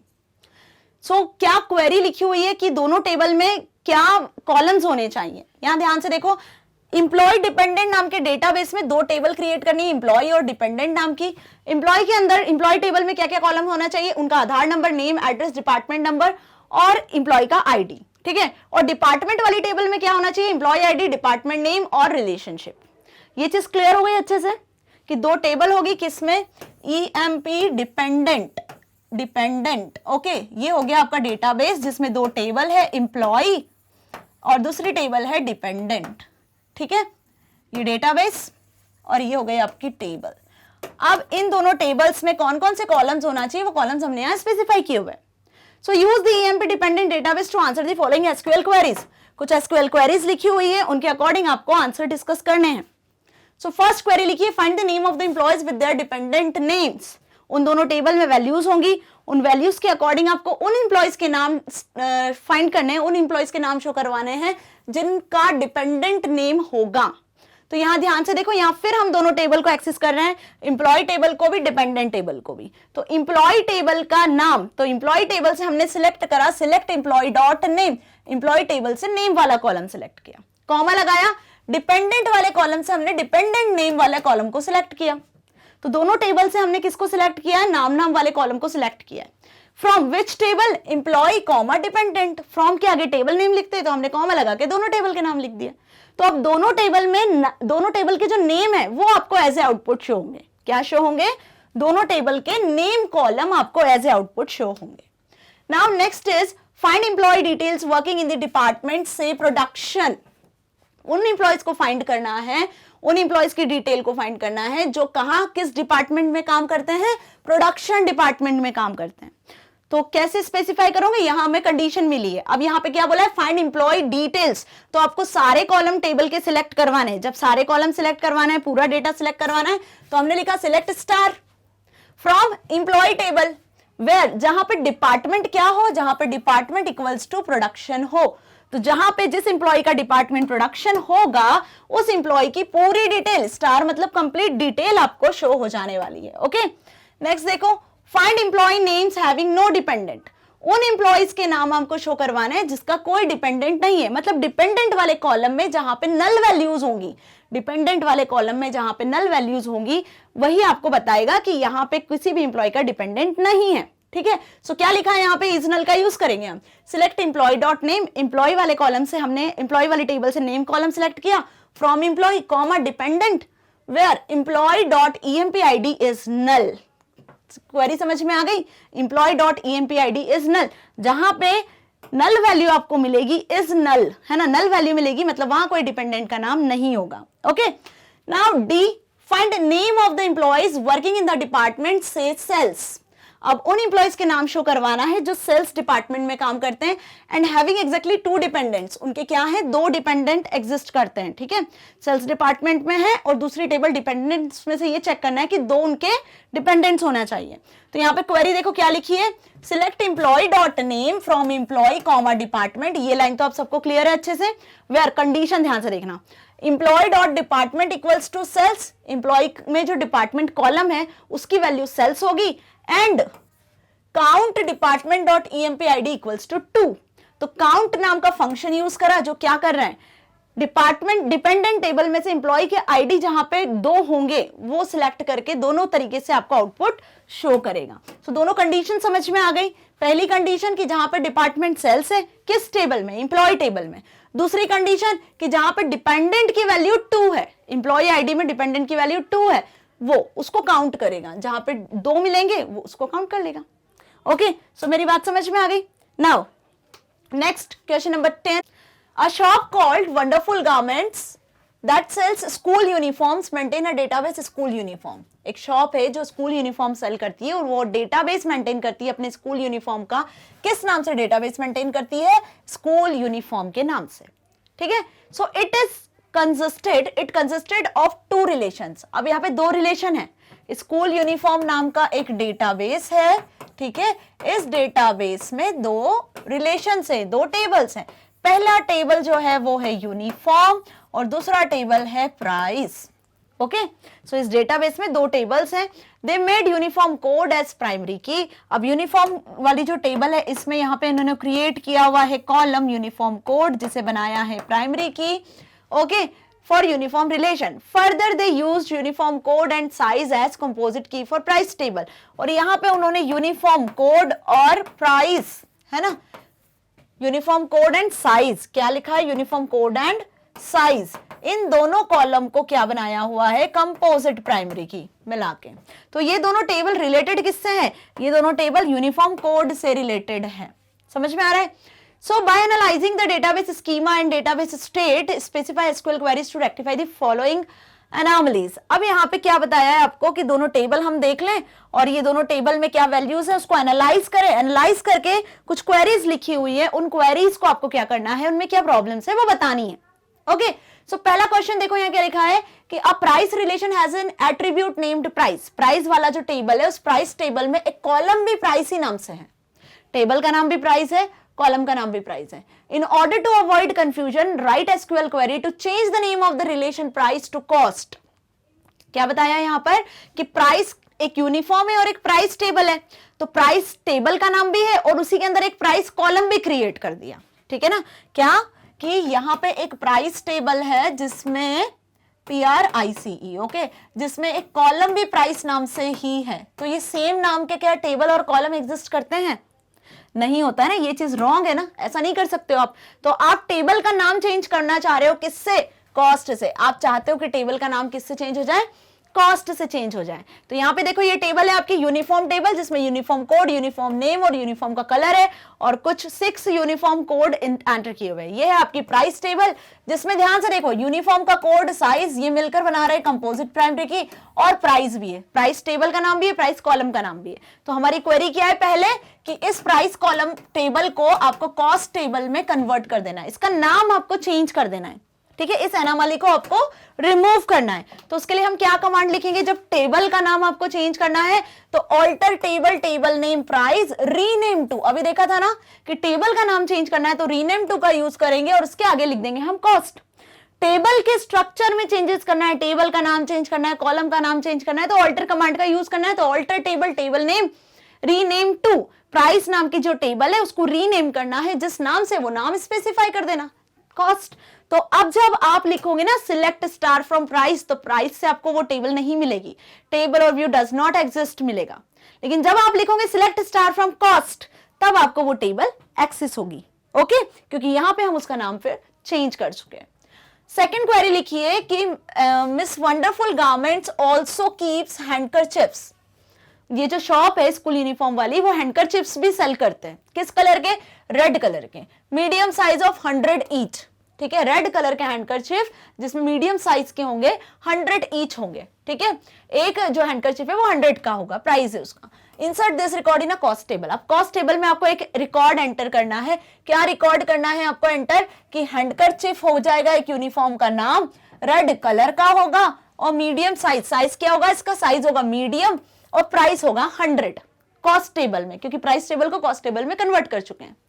तो जब आपको रिकॉर्ड इंसर्ट करना है तो आपने किस कमांड का यूज किया, ध्यान से देखो, यहां हम यूज कर रहे हैं किस कमांड का, इंसर्ट कमांड का।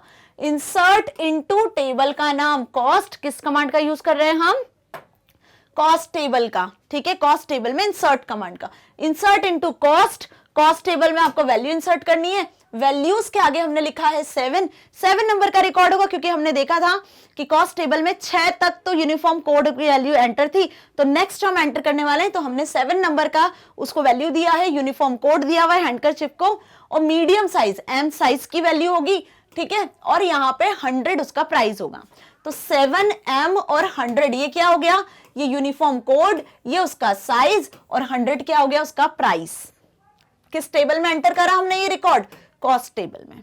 सो बात समझ में आ गई, टेबल देख लें एक बार, ये हमारी टेबल थी, तो यहां पर एक 7 नंबर का रिकॉर्ड एंटर हुआ, एम साइज का रिकॉर्ड एंटर हुआ, और प्राइस क्या हो गई इसकी 100, ओके।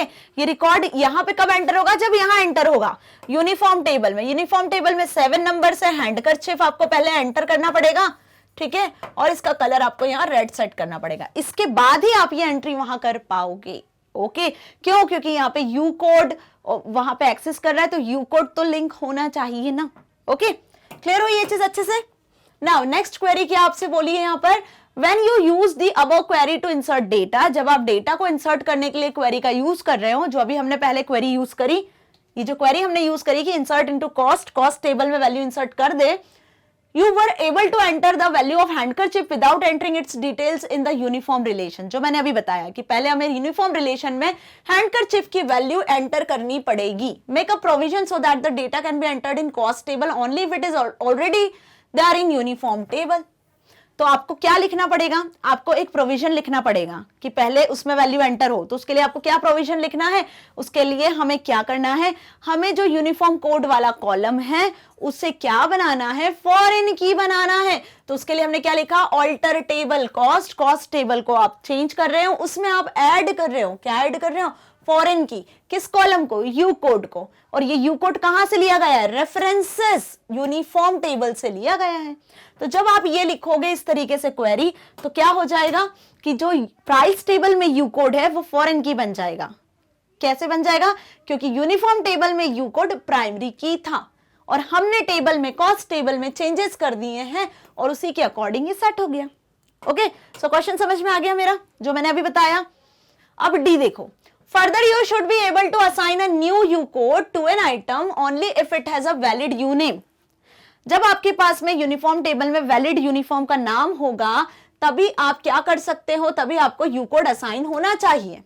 ऐसा नहीं है कि यूनिफॉर्म का नाम नल वैल्यू असाइन है, नल है उस यूनिफॉर्म वाले नेम वाले कॉलम में आपने कोई वैल्यू असाइन नहीं करी और यूनिफॉर्म कोड जनरेट हो जाए, ऐसा नहीं होगा, क्योंकि यूनिफॉर्म कोड है प्राइमरी की तभी जनरेट होगी जब आपके कॉलम में वैल्यूज होंगी, नल वैल्यू पे प्राइमरी की जनरेट नहीं होती है, ये पता है हमें। So write a query to add appropriate constraint to the school uniform database। तो यहाँ पे हमें क्या लगाना है, एक कंस्ट्रेंट अप्लाई करना पड़ेगा। क्या कंस्ट्रेंट अप्लाई करना पड़ेगा, नॉट नल वाला, ठीक है, कि नल वैल्यू नहीं होना चाहिए, किस कॉलम की, यूनिफॉर्म नेम वाले कॉलम की, यू नेम वाले कॉलम की। यूनिफॉर्म नेम जब हो जनरेट तभी यूनिफॉर्म कोड भी जनरेट हो, है ना। सो क्या करते हैं, हम टेबल को चेंज करते हैं, जो टेबल हमने क्रिएट की, ऑल्टर टेबल यूनिफॉर्म। अब आप इसको मॉडिफाई कर रहे हो, किससे, यूनिफॉर्म नेम वाले कॉलम को मॉडिफाई कर रहे हो, तो यूनिफॉर्म नेम लिखा। अब क्या मॉडिफिकेशन लगा रहे हो यहाँ पर, ये कुछ नहीं है ना, वॉरकर और वॉरकर 20, यूनिफॉर्म का नंबर कैरेक्टर होगा 20, और इसके आगे हमने कंस्ट्रेंट अप्लाई कर दिया नॉट नल, मतलब यूनिफॉर्म नेम वाला कॉलम में नल वैल्यू नहीं होना चाहिए, हर एक कॉलम में कुछ ना कुछ वैल्यू एग्जिस्ट करनी चाहिए, तभी यूनिफॉर्म कोड भी आप जनरेट कर पाओगे। Okay, so not null constraint हमने अप्लाई कर दिया। तो यहाँ पे क्या देख रहे हैं हम, यहाँ देख रहे हैं हम कंस्ट्रेंट कैसे अप्लाई कर रहे हो आप। एक बार टेबल क्रिएट हो गई, उसके ऊपर यदि आपको कंस्ट्रेंट अप्लाई करना है, टेबल के स्ट्रक्चर में चेंजेस करना है, तो ऑल्टर टेबल को कैसे यूज कर रहे हो। Okay, last, alter table to add the constraint that price of an item is always greater than 0। अब आपको किसको चेंज करना है, क्या ऐड करना है, alter table to add the constraint. आपको कंस्ट्रेंट ऐड करना है किस टेबल में, आपको ऐड करना है कॉस्ट टेबल में, जहां पर प्राइस क्या हो, आइटम का प्राइस क्या हो, ऑलवेज ग्रेटर देन 0 हो, ये कंस्ट्रेंट ऐड करना है। कि जो प्राइस वाला कॉलम होगा, कॉस्ट टेबल का जो प्राइस वाला कॉलम है, उस प्राइस वाले कॉलम में जो भी वैल्यूज होंगी, जो भी प्राइस होगा, वो हमेशा ग्रेटर देन 0 होना चाहिए, 0 से ग्रेटर ही वैल्यूज होनी चाहिए। तो ये कंस्ट्रेंट आपको ऐड करना है ऑल्टर टेबल का यूज करके। तो ऑल्टर टेबल कॉस्ट टेबल का नाम लिखा, ऐड कंस्ट्रेंट, यहां पे हमने लिख दिया प्राइस, ठीक है, ये कंस्ट्रेंट हम ऐड कर रहे हैं। चेक, क्या चेक करें कि price is greater than 0, price क्या हो, 0 से ज्यादा हो। कब, जब प्राइस कॉलम में कोई भी वैल्यू आए तो वो हमेशा 0 से ज्यादा ही हो, 0 या 0 से कम ना हो। ओके, सो ये कंस्ट्रेंट भी कैसे अप्लाई किया, ऑल्टर टेबल का यूज करके। सो होप आपको सारे क्वेश्चंस अच्छे से समझ में आए और इन क्वेश्चंस के लिए क्या क्वेरीज लिखनी है वो भी अच्छे से समझ में आई। ओके, सो स्टूडेंट्स, यदि वीडियो अच्छी लगी, एक्सरसाइज पूरी अच्छे से समझ में आई है, समझ में तभी आएगी जब आप सारे वीडियोस को देखोगे, है ना। इस चैप्टर को मैंने बहुत डिटेल में कंप्लीट करवाया है अच्छे से प्रैक्टिकल के साथ। तो एक एक क्वेरी जो हमने यहाँ पे आज देखी है ना, वो सारी क्वेरीज को हम दूसरे टेबल्स में, डेटाबेसेस में यूज कर चुके हैं। ओके, और इसका प्रैक्टिकल भी हम देख चुके हैं। तो वीडियोस देखने का ना भूले, ताकि आपको एक्सरसाइज के सारे क्वेरीज अच्छे से बन जाएं। सो वीडियो अच्छी लगी है तो इसे लाइक करें, शेयर करें अपने फ्रेंड्स के साथ, और YouTube के साथ साथ आप इसे एक्सेस कर सकते हो magnetbrains.com की वेबसाइट से भी। magnetbrains.com लिखना है और आ जाना है यहाँ पर इस होम पेज पे, और सिलेक्ट कर लेना है अपनी क्लास 11th। जैसे क्लास 11th सिलेक्ट करोगे तो आ जाओगे सब्जेक्ट्स की लिस्ट पर, जहां आपको क्लास 11th में पढ़ाए जाने वाले सारे सब्जेक्ट शो होंगे। इसमें सिलेक्ट कर लेना अपना subject, class 11th IP। Now click on watch now, watch now पे क्लिक करोगे तो आ जाओगे सब्जेक्ट्स की लिस्ट, सब्जेक्ट्स में जो हम पढ़ रहे हैं अभी इस पूरी बुक में, जितने चैप्टर्स पढ़ लिए हमने, जितने टॉपिक्स कवर कर लिए, ऑलमोस्ट हमने पूरे चैप्टर्स और टॉपिक्स कवर कर लिए हैं प्रैक्टिकल के साथ। तो सब आपको यहाँ अवेलेबल मिलना है। ओके, किसी भी चैप्टर के किसी भी टॉपिक को प्रैक्टिकल के साथ एक्सेस कर सकते हो। जिस भी किसी टॉपिक में डाउट है, कुछ इस तरीके से आपका डाउट सॉल्व हो जाएगा। सो स्टूडेंट्स, आपको कहीं किसी प्लेटफॉर्म पे जाने की जरूरत नहीं है, क्योंकि सब चीजें आपको यहाँ अवेलेबल मिल रही है ना, हर एक सब्जेक्ट से रिलेटेड, हर एक कोर्स से रिलेटेड। तो आपको कहीं भी जाने की जरूरत नहीं है, only visit the magnet brain.